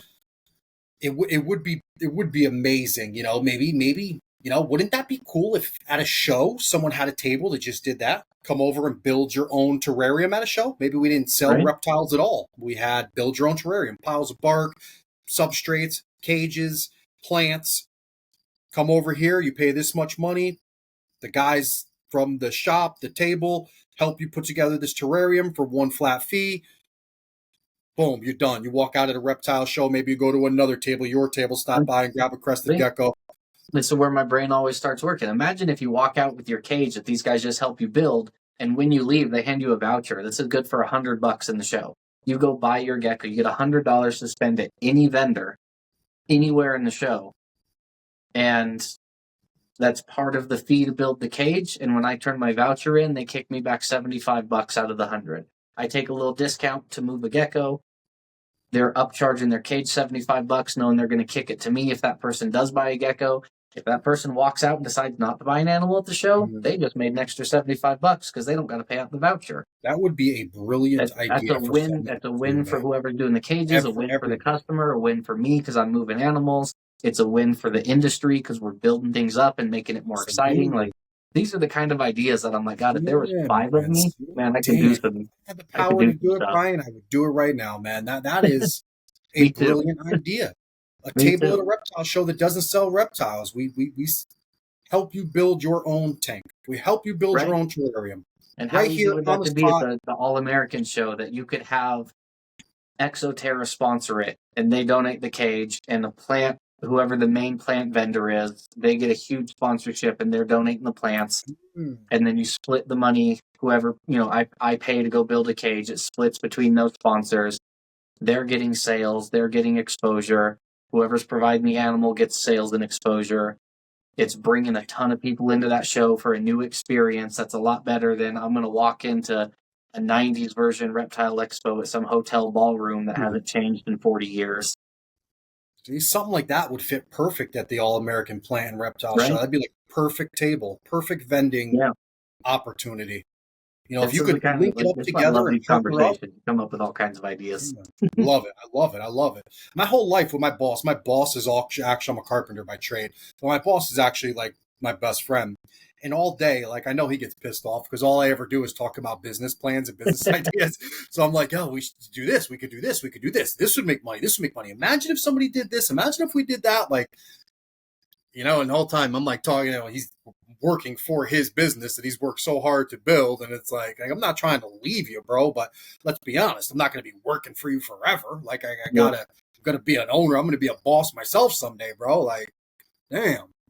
The gears are always turning, everything to me is an opportunity, whether it's for me to win or one of my buddies to better their business or anything. Like, I ultimately want to see everybody win. Like, if I was in your shoes, I don't look at anybody as competition. I know it sounds crazy, and I know there is healthy competition, sure, but I don't view things like that, like if I'm bettering and you're bettering and me helping you better is making me level up and we're all leveling up. I mean, it's like, that's a good thing to me. Like, why would I not want someone else to do good? Like, shit, we should all do better, know? I'm the same. I love doing that. I've got whole ideas I can't quite get into yet, but ideas of how I'm going to select people in the industry and help Like, I want to help you build. I want to give you a platform for the day. I want to do this because it's going to help me Cool. too. You know, I do that. I mean, Flawless is obviously who most people associate me with and who I'm most close with. I absolutely love them. They're two of my favorite humans in the world. Will is one of Genuine, my best pure friends I've people. ever had. Right. They're like realistically from a business perspective, they're probably my biggest competitors in this space. For like the ecological niche that I inhabit, they're my biggest competitors. He's also my best friend, and I know if I build him, I'm going to grow. If he builds me, he's going to grow. Like, I love being in an industry where I can look at somebody who you are my closest competitor, the person I probably fight with for sales more than anybody in the industry, and I'll Mhm. call him up and be like, "Hey, bro, let's do a co-promotion. We did one once where if you buy a gecko from him, you get one from me half price. Buy one from me, you get one from him half price." Or a couple weeks or a month and a half ago, we did a Palm Street. I shipped 10 geckos down to his house, and we did a Palm Street, 10 of my geckos, 10 of his geckos. Let's auction It's them all awesome. off together. Like, It's awesome. I love doing that stuff, man. I want to It's watch awesome. everybody Very, win. very, very. I don't even know the words that I'm looking for, but it's great. It's brilliant. It's pure. I got nothing but respect for you guys for doing it. It's unique, compared to typical gecko standards, I guess, but nonetheless brilliant. It's great to see that. I mean,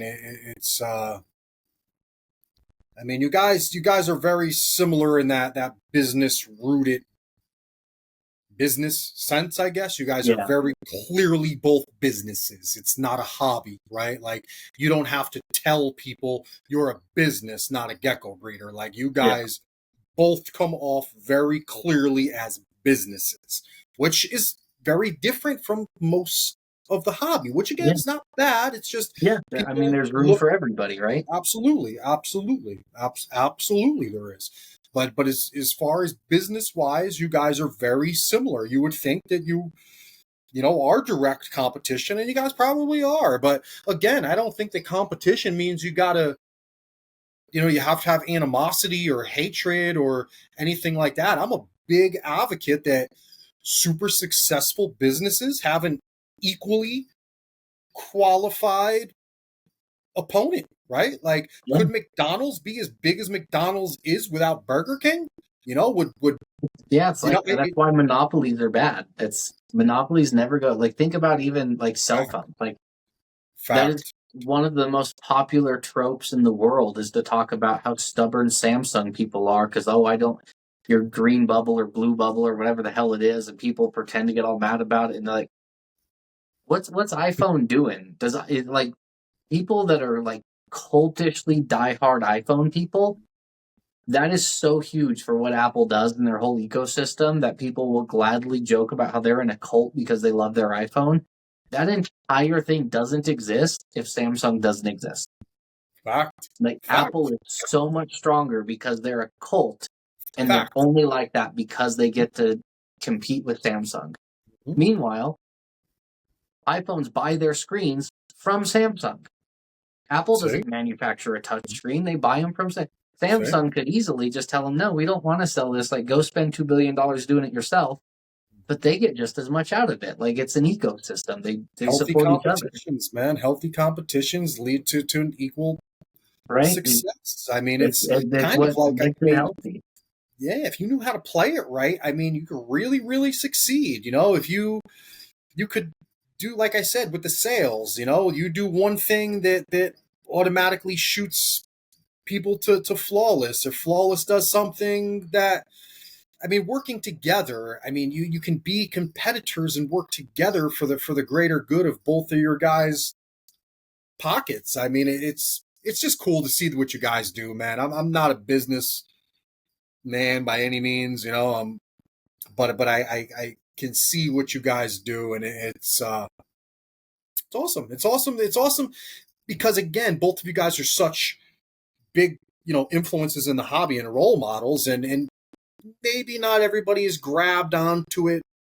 There's still those negative people out there that, Yeah, down in the bottom, that look at everybody as competition and look at that as a bad thing instead of a good thing. But it's good to have these powerful forces at the top that are promoting healthy competition, right? Healthy competition, healthy relationships. It's good friendships, good communication. I mean, those again, I can't say enough, and I really just sound like an idiot going on about it, but it's so good for the hobby. It's it genuinely is. Again, I have to right now. I have to do the thing where you made me uncomfortable, so I have to interject and like, yeah, you're right. You're gonna put me and some other people, at the top doing these great things. That's humbling, and I appreciate it. But I also like feel like I have a responsibility to say like I don't get to be there. Like I'm not at the top because I'm better than everybody. I'm at the top because everybody is holding up this system that I exist in. Like I'm not above anybody else. I get to be there because everyone else, it's like a mountain. Like if the entire mountain didn't exist, whatever the pebble is at the top, whoever it is, that's just a pebble on the beach if the mountain doesn't exist. Like it's everybody that builds the mountain of this whole community. For sure. It's I am constantly baffled that I just walk around and look around and be like, I get to live somewhere near the top of this mountain because of all these people that have built it beneath me. It's incredibly humbling and like I'm just really, really lucky that that's what my life gets to be. It's not over yet, brother. It's not over yet. No, I'm not done. I got ideas. I don't have enough hours in the day, but man, I got ideas. That's exciting to hear, man. So what's up with I feel like somewhere I saw you had something online with altitude, something to do with Belize. What do you got going on in Belize? Do you have like what was it? Altitude? Yeah, I used to do adventure retreats. altitude. I used to do adventure retreats to Belize. I would love to start doing that again. So it was basically I was hiking through Belize one day, and I was just thinking to myself, like, I love this. I wish I could show people. Like, I've seen some of the most amazing sights, the most amazing things. I love to travel. That is the thing I love to do most in the world, more than music, more than animals, more than anything. I love to travel. And I was just kind of thought, I would love to show this to people.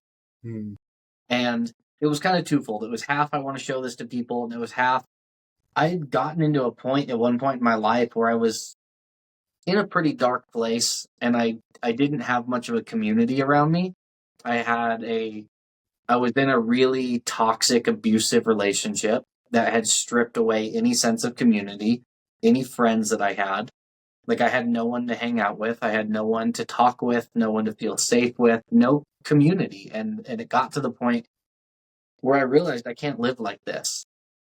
And I hadn't yet got to a point where I fully identified how abusive the relationship I was in was or how to extract myself from it. But I did get to a point where I thought I need a community. And then I went, well, as a 35-year-old man, 34, whatever old I was at the time, like, I don't know how to make friends. And I was like, oh, I have like all of these people on the internet that they think they're my friend because they see me on the internet all the time, but I don't know any of them. I don't have any friends. I don't have a community. So I thought, well, I have these two problems. I want to show people more of these amazing things I'm lucky enough to see, and I don't have a community of people to talk to or make any connections with. Why not solve two problems with one solution? So it was hilarious. So when I first came up with this idea of I want to take people to Belize, hike them through the jungle, do really, really physically hard things that they might not be able to think that they're able to do, but they're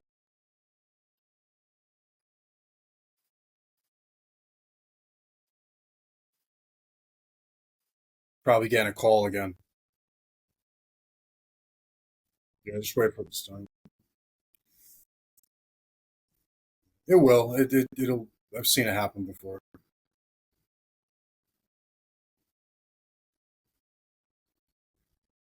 There you go. My phone does it too. My phone does it too. Can you hear me now? restart. All right, it says we're back. So, anyways, I thought, if I could take people and show them these amazing things I get to see in Belize, That would be incredible. Plus, it will make me interact with other humans. I don't know how to go. I don't drink. I'm not going to go to a bar to try and make friends. Like, I don't, when I'm working at reptile shows, is the only time I see people, but I'm working. I'm not like trying to have conversation.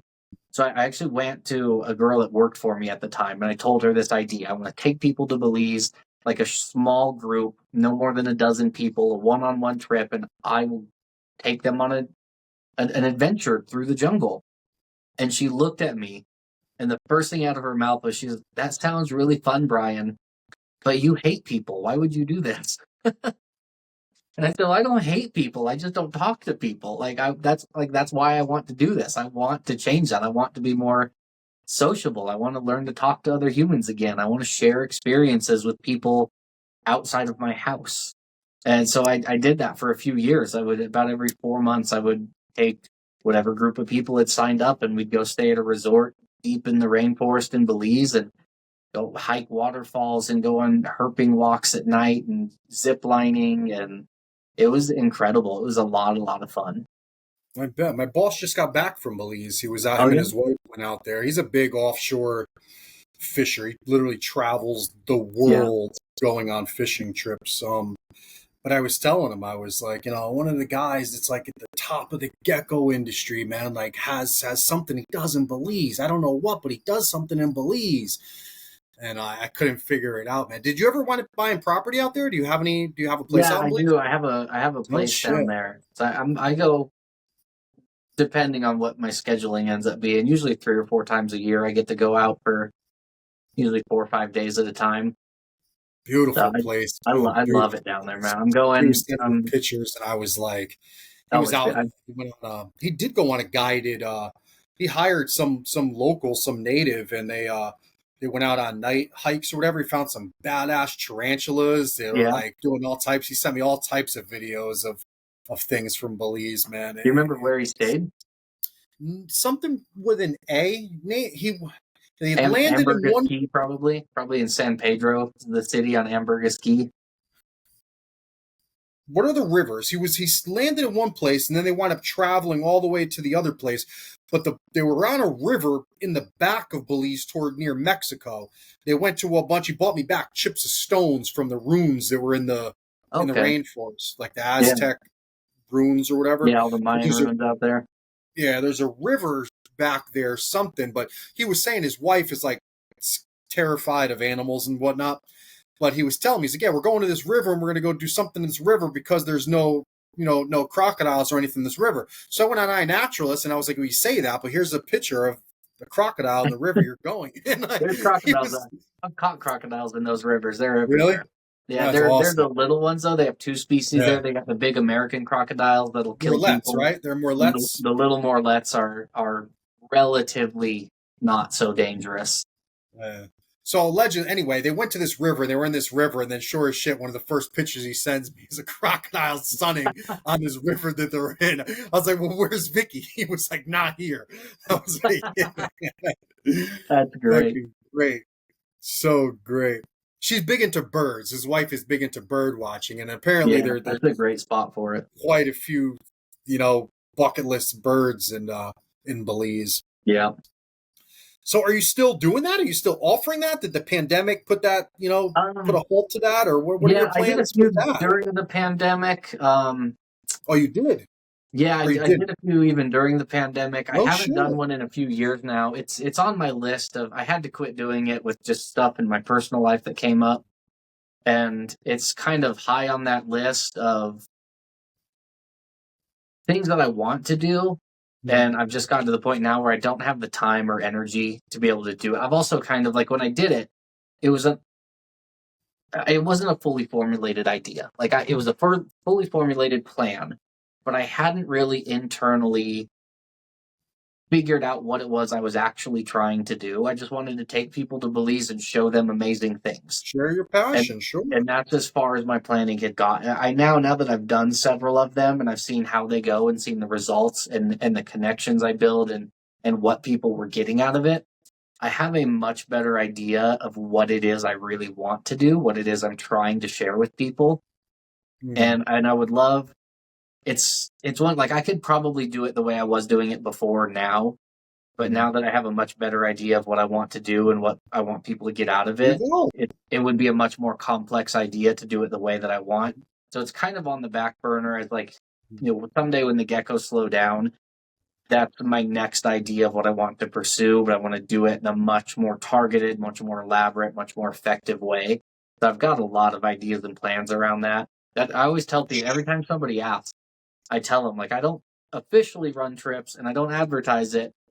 But man, if you hit me up and say I want to go to Belize and see some cool stuff, like I'll plan us a trip and price it out and just tell you like I'm not trying to make money off it. I'll book the whole thing and set it up for us and just tell you what it costs and we can like I don't care who you are, let's go to Belize together and I'll hike you through the jungle. Like you're never gonna Yeah. have to twist my arm to get down there. No, I mean you up, man, if you're doing it again. Was it profitable? Was it something It, that you could do for a living? Say you didn't have geckos. If I geckos would like to just think I could disappeared get it tomorrow. there, especially Yeah. with the ideas that I have around it now, without kind of getting real deep into the weeds on what it would look like in the future. The way I ran it before, the very first one I ever did was not profitable. It was basically I'm going to try and break even, and I still lost some money, but not a very high amount. And then the second and third ones I did, they were one of them was profitable. I was never trying to make a ton of money off it. It was Yeah. basically like, can I charge enough that I pay for what it costs for me to go? And then if I make, on a 7-day trip, I think one of them I made like $800 profit when it was all said and done. And that was a trip like everything went good. I didn't have to book an extra car for someone's flight who got delayed or any extra expenses. So I made a few $100. Another one I would have made about the same amount, but I brought my dad with me and I footed the bill for him to come just because I wanted him to have that experience with me. So, Can't put a price doing tag on those memories, brother. right, like that was well worth it. It was, I could get it to the point where I might make $1,000 a trip or something like that doing it, but doing 4 or 5 a year, making $1,000 a time, it's like, that's not, it's not Yeah. changing your fortunes, right? I'd But imagine you would figure it out though. My boss again, he went out there and they went on vacation, but part of their vacation they had booked a 6-pack boat to go out on like a private fishing trip. yep, And I know that the money that he spent on that, the money the people must have made taking him on the trip had to have been, I mean, for a 6-hour trip, let's say he spent $2,600 for 6 yeah, hours. It's probably extremely profitable for those people out there that are doing destination fishing trips. yeah, If that captain had 2 trips in that day, which most do, he probably cleared $4,000 in a day taking tourists out on fishing trips. yeah, It's something I believe people would spend money on. It's very unique. It's a unique opportunity. I mean, at least from my perspective, I don't know if many people I could just call up and say, "Hey, can I book a trip to go on a private tour through a jungle and on another continent?" Like, I'd pay whatever the hell you told me it was, to be completely honest, because who else is going to do it, right? yeah, Like yeah. that's cool. I have some ideas with it. That's one that's like I said, it's high up on my list of things I'd love to dig Good. into. I hope you succeed with it, Brian. I genuinely do. I hope you succeed, and I don't doubt for one second that you wouldn't. I I think that you appreciate it, man. succeed just about anything you want to. Now, do you do a lot of snorkeling there? Is that one of the places you do some diving, some snorkeling? Yeah, yeah. We go diving. I do scuba diving all over the world. Oh, I've really? done a good bit. Yeah, I got into diving. So my mom and my stepdad got into diving, I don't know, a decade ago. No And shit.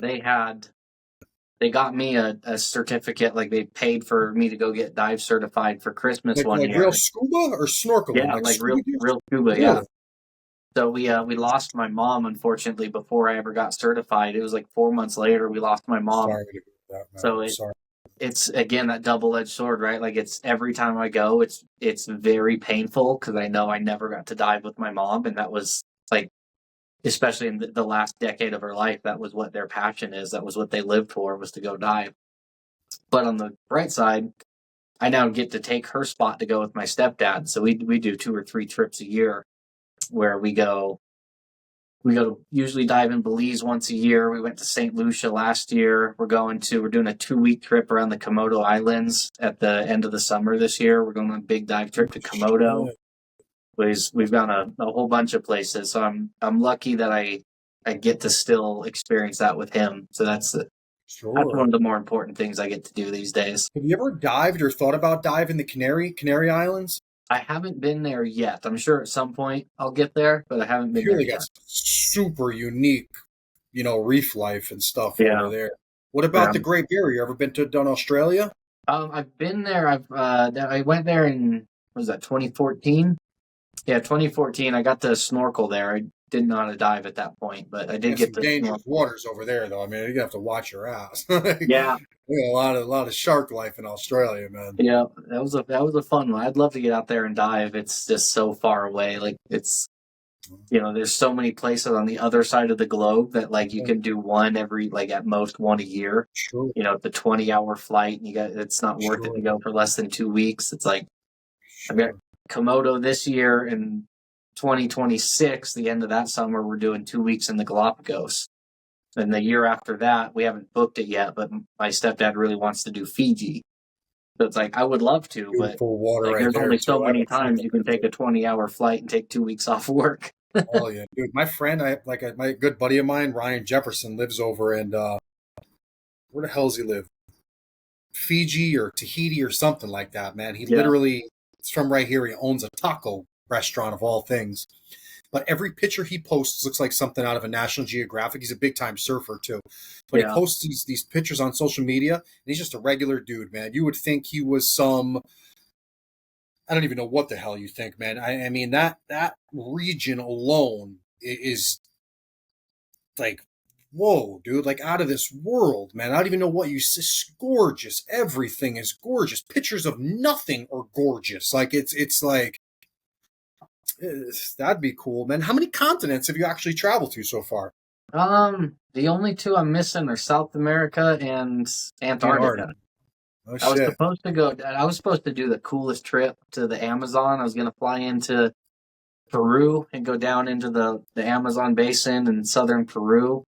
And I was had signed up on a research expedition. There's a place that has a research station, and That's they cool. wanted to go up a new river, like an uninhabited river. We were supposed to do like a 8-day canoe trip up this river, just doing like research on where they could put like geological research on where they could put a research station that has like all of the flora and fauna and wildlife and everything that Hmm. anybody that wants to go research that part of the Amazon basin, they're like, let's get another spot up there that people can go see what's around. Some river, no, there's no settlements, no human activity, nothing.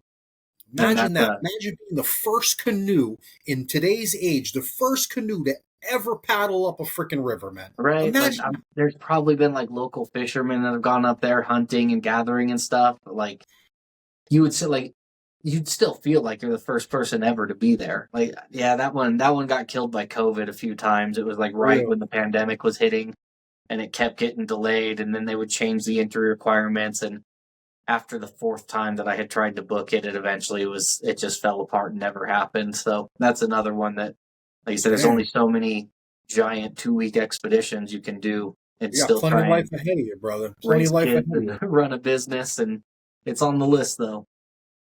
Do you have employees? I'd imagine you would, right? Do you have employees Yeah, that manage it when you yeah, go on vacation? yeah. And it works out well for you. You've never like had anything catastrophic happen while you've been gone or anything? Once I had an employee that I lost a lot of animals when she decided just not to show up for work, but was still going to clock in for an 8-hour shift. And yeah, it got real ugly. Yeah. It was sad. She didn't want to work, but thought she could still clock in. I mean, there's cameras everywhere. I don't know why she thought I wasn't going to notice that, but I did lose some animals. I was on a trip in Belize and had lost a few animals on that occasion. But that's really the only time I've ever had a significant issue. That Everything sucks. else, even like you get great employees. I've had amazing employees. I've had so employees. Even with the employees that aren't like, oh, this is a great employee. I've never had like, other than that one time, I've never had bad situations or anything that was real upsetting. I've been pretty lucky employee wise over the years. I'd imagine you're a pretty good judge of character. I mean, I'd imagine you interview these people well. Do you have a storefront? Like, is there an altitude like location, just a facility? Nope, just everything's online. Have you ever thought about it? Has it ever been anything that's ever like crossed your mind to have like an actual Not store seriously. frontish type place?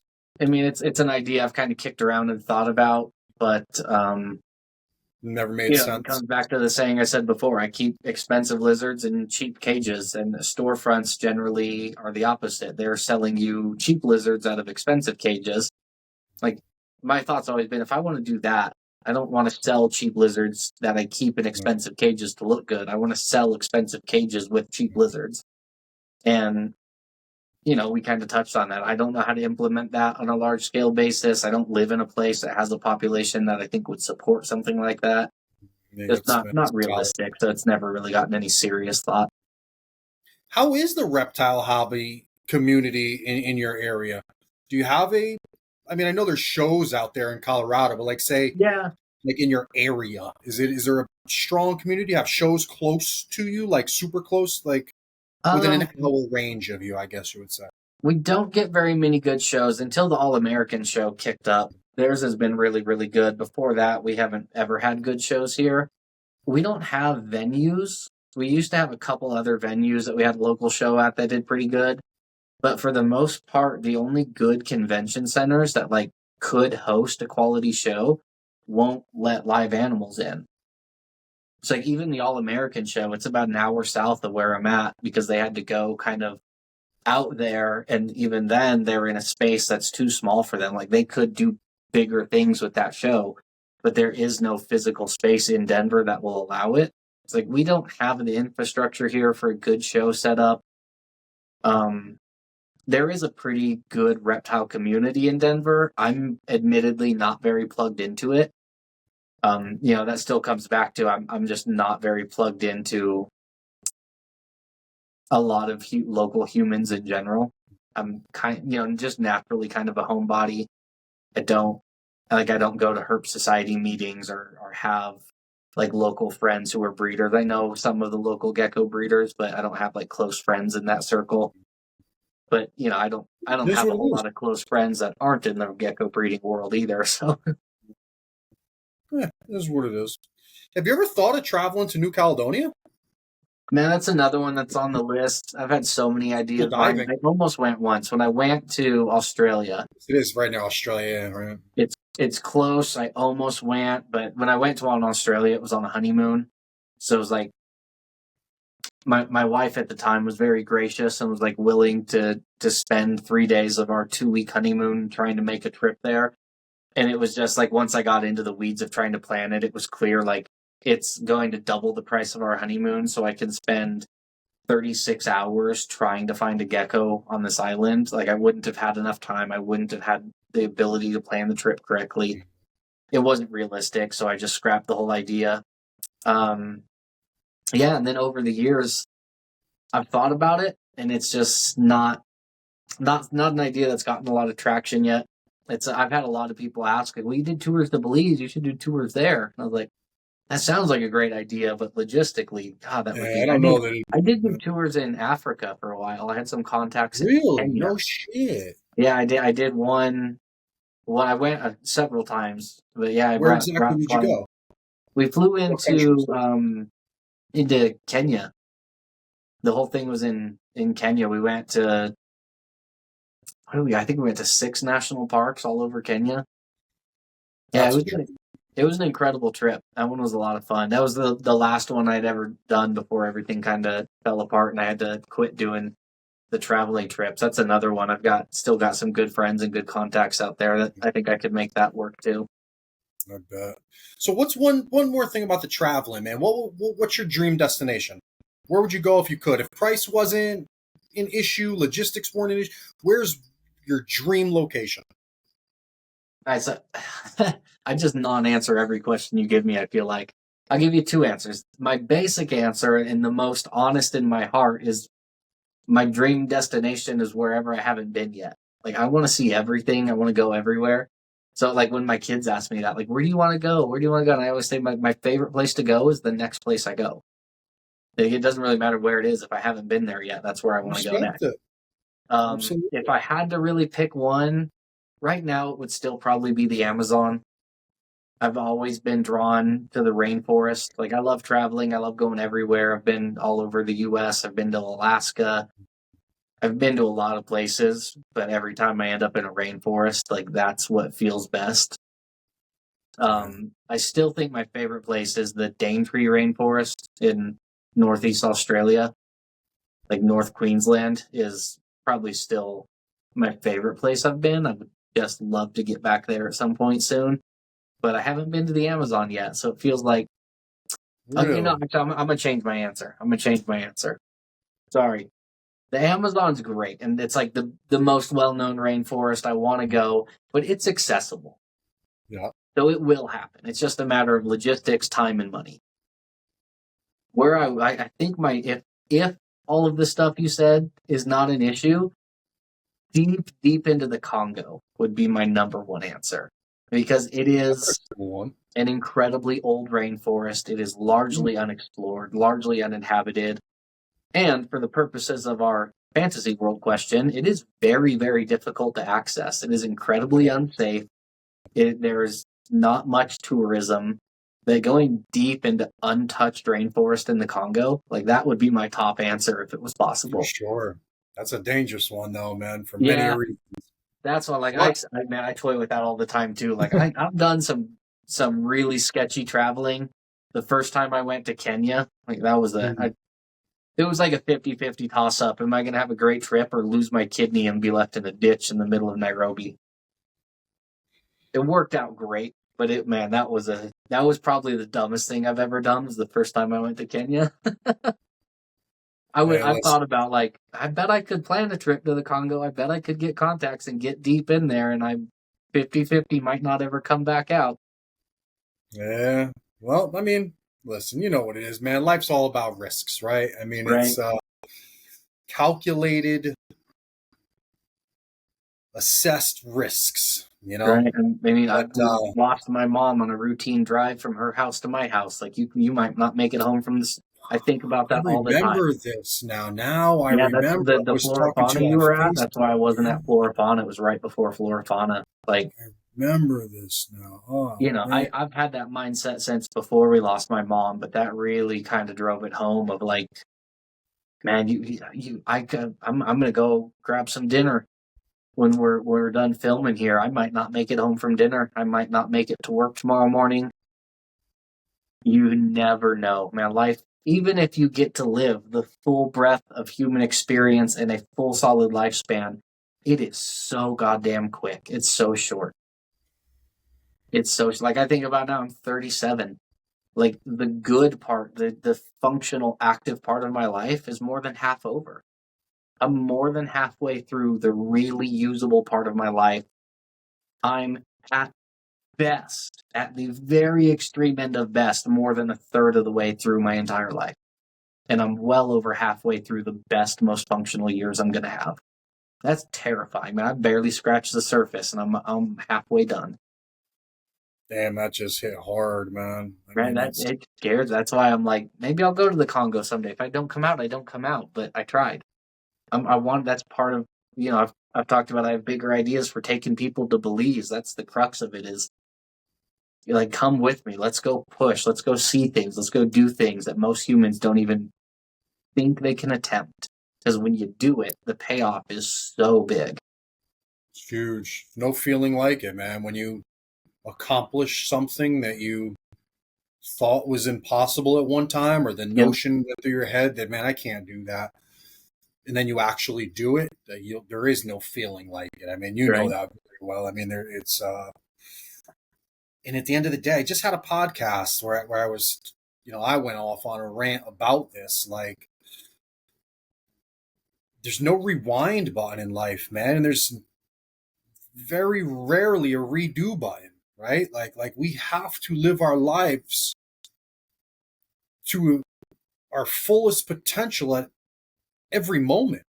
Yeah. We may not ever get a second chance. You may not get another opportunity to do better, right? You may not ever happen.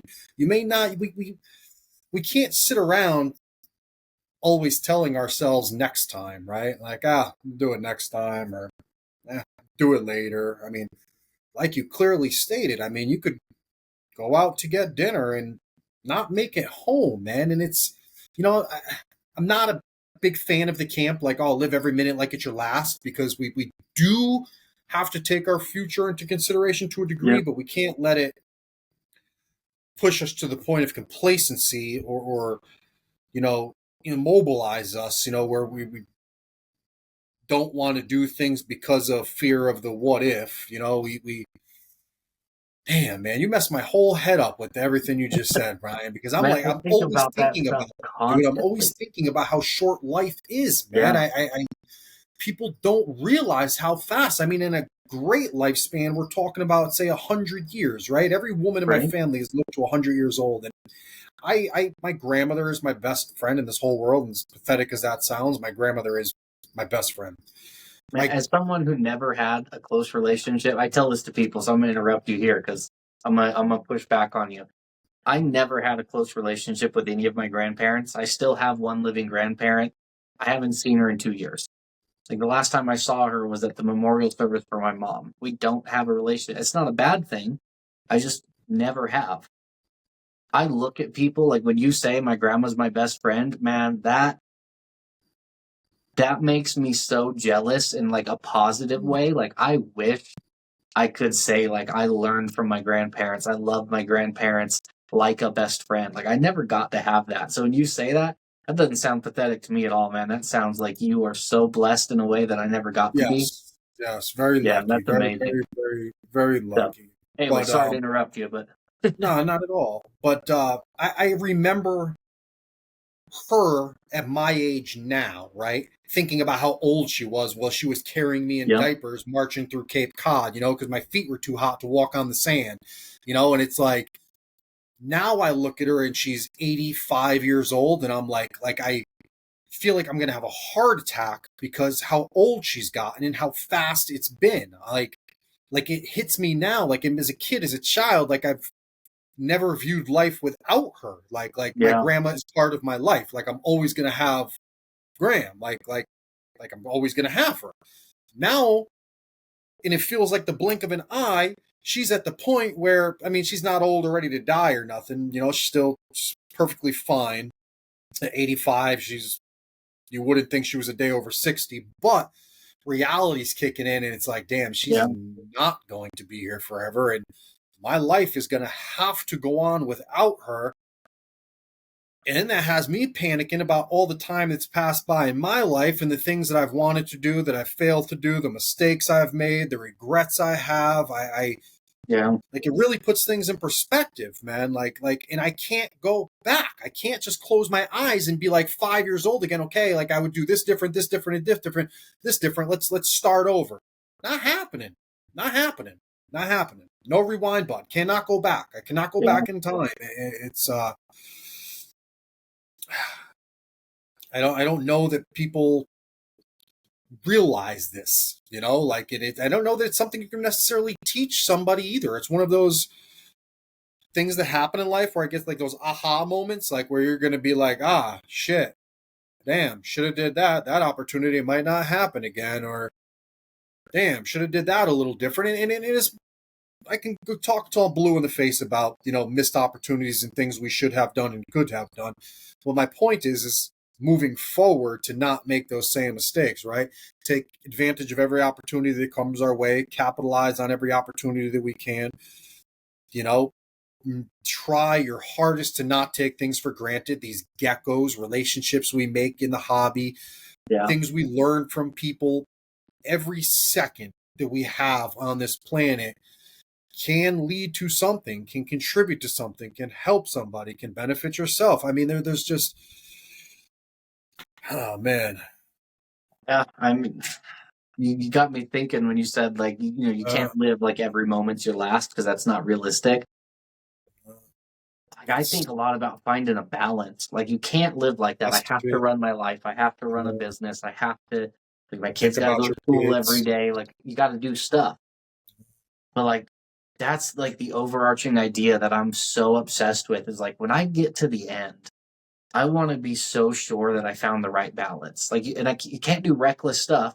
Like I did a pretty reckless trip to Kenya one time. Turned out great. If that would have been the end, if it would have gone real bad, I would have looked at it and went, well, my balance was too far this way. Obviously, I ended up bleeding out in a ditch in Kenya at 35 years old. That didn't work out. But I probably would have been okay with having tried. I would rather the balance end too far this way. What I can't stand is the idea that I'm going to get to your grandma's age, look back and go, my balance was way too far over here. Because you can't fix it. Like when you get to the end, you can't bring that balance back. Like I would rather end up on this side. I can't live a life where the balance is. I've done that for years. I've gone years in my life where I've woken up and gone, like 3 years just passed and I haven't done anything. I haven't accomplished. I haven't felt like I lived in years. Most of us only get 75, maybe 80 of them if you're lucky. I just wasted 3.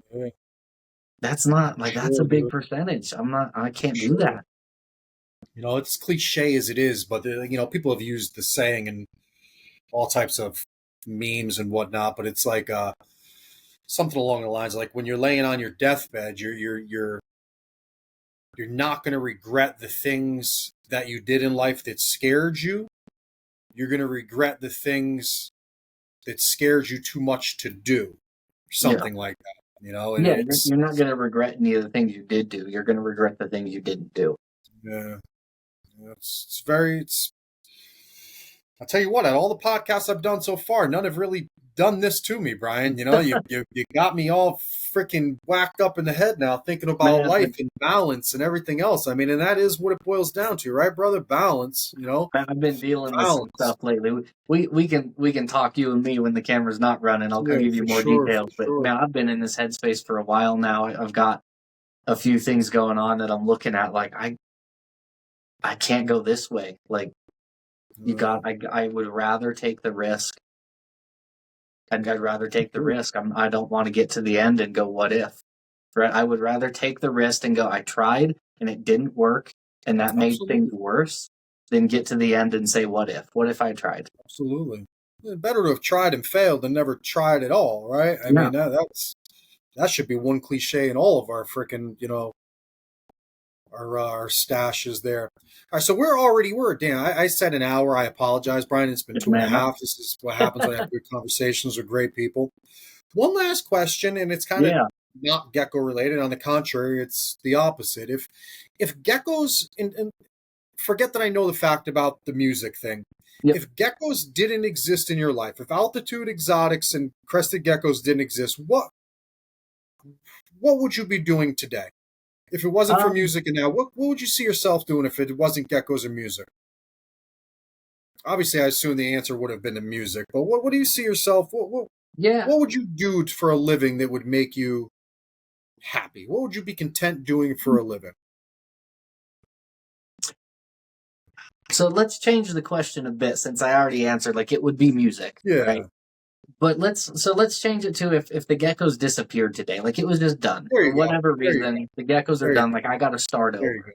Much better. I think about that a lot, right? So I think about this a lot because I know, like, I do great with the geckos. I'm incredibly fortunate. I have an amazing life, but I am intimately aware that I sell a luxury product. Nobody buys an $800 lizard when the economy goes to Great Depression levels. Scary. And without the geckos, I'm a minimum wage overnight warehouse employee. Like, that's my highest calling. I know that.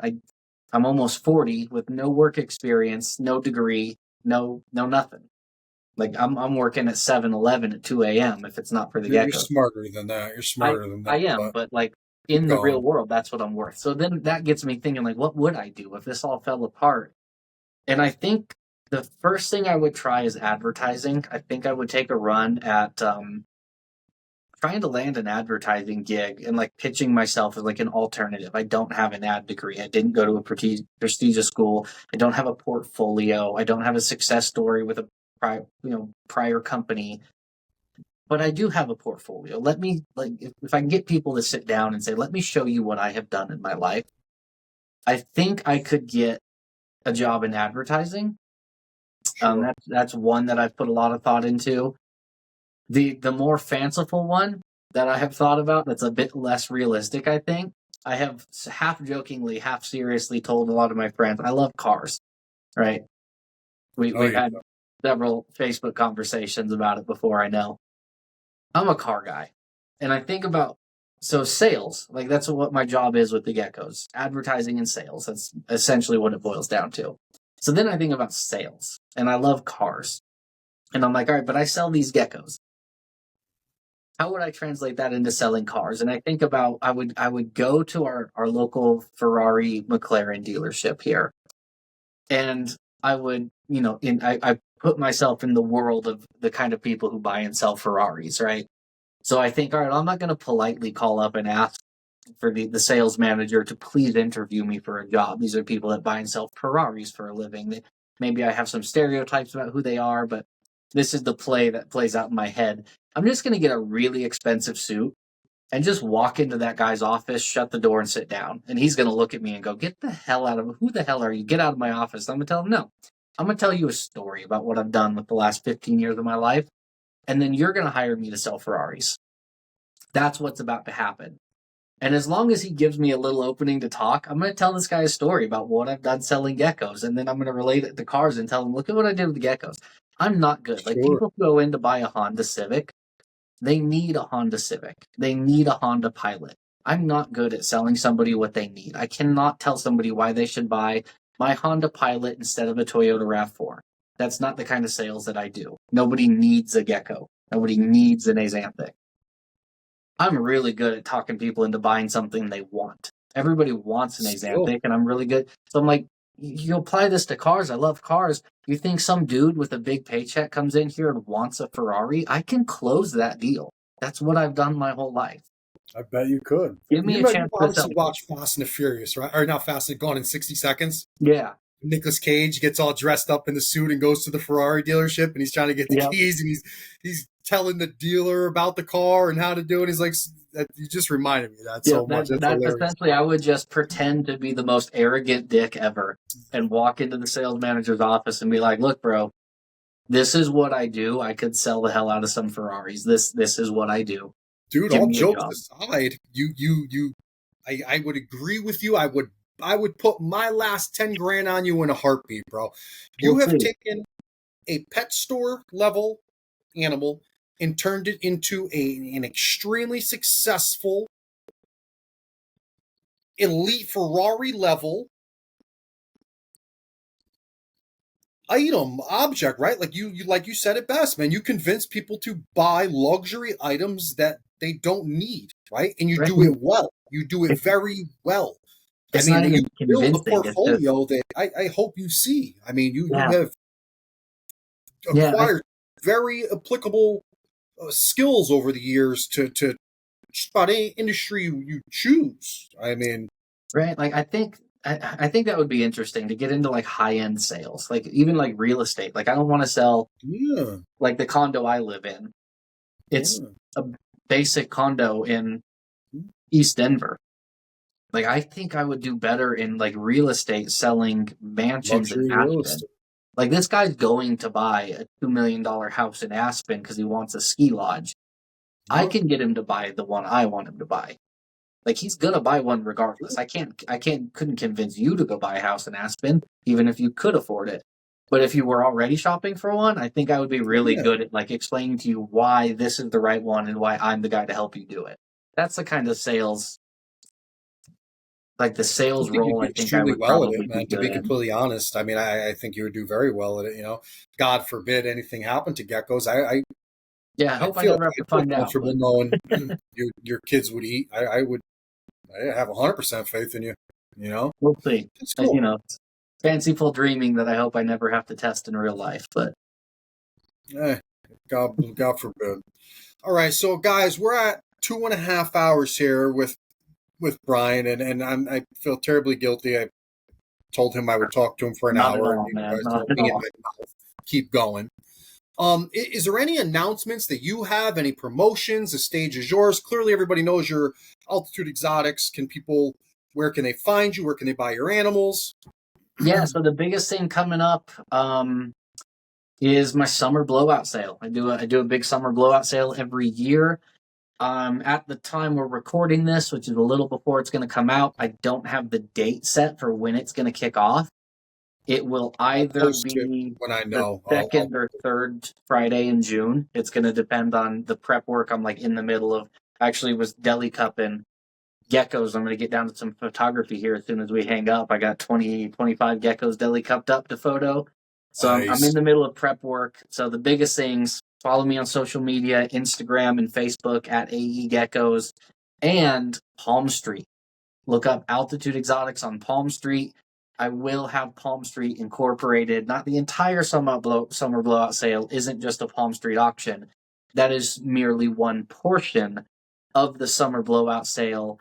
And I've got some exciting news. We're gonna have a big giveaway on Palm Street. I'm teaming up with the higher ups at Palm Street to do a really big giveaway for the summer blowout sale. I have an idea of what that's going to look like. I'm excited to tell everybody about it. So definitely follow me on Palm Street and on Instagram.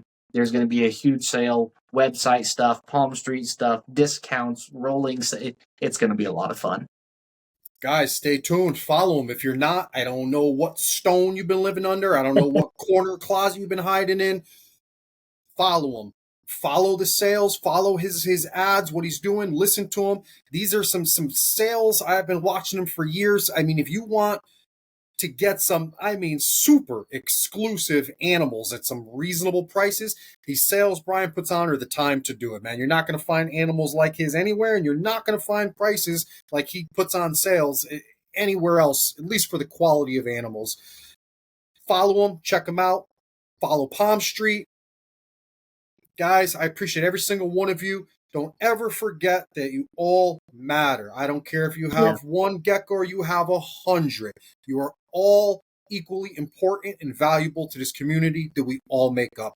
We cannot exist without each other. I appreciate every single one of you guys. Thanks again for tuning in. Stay weird.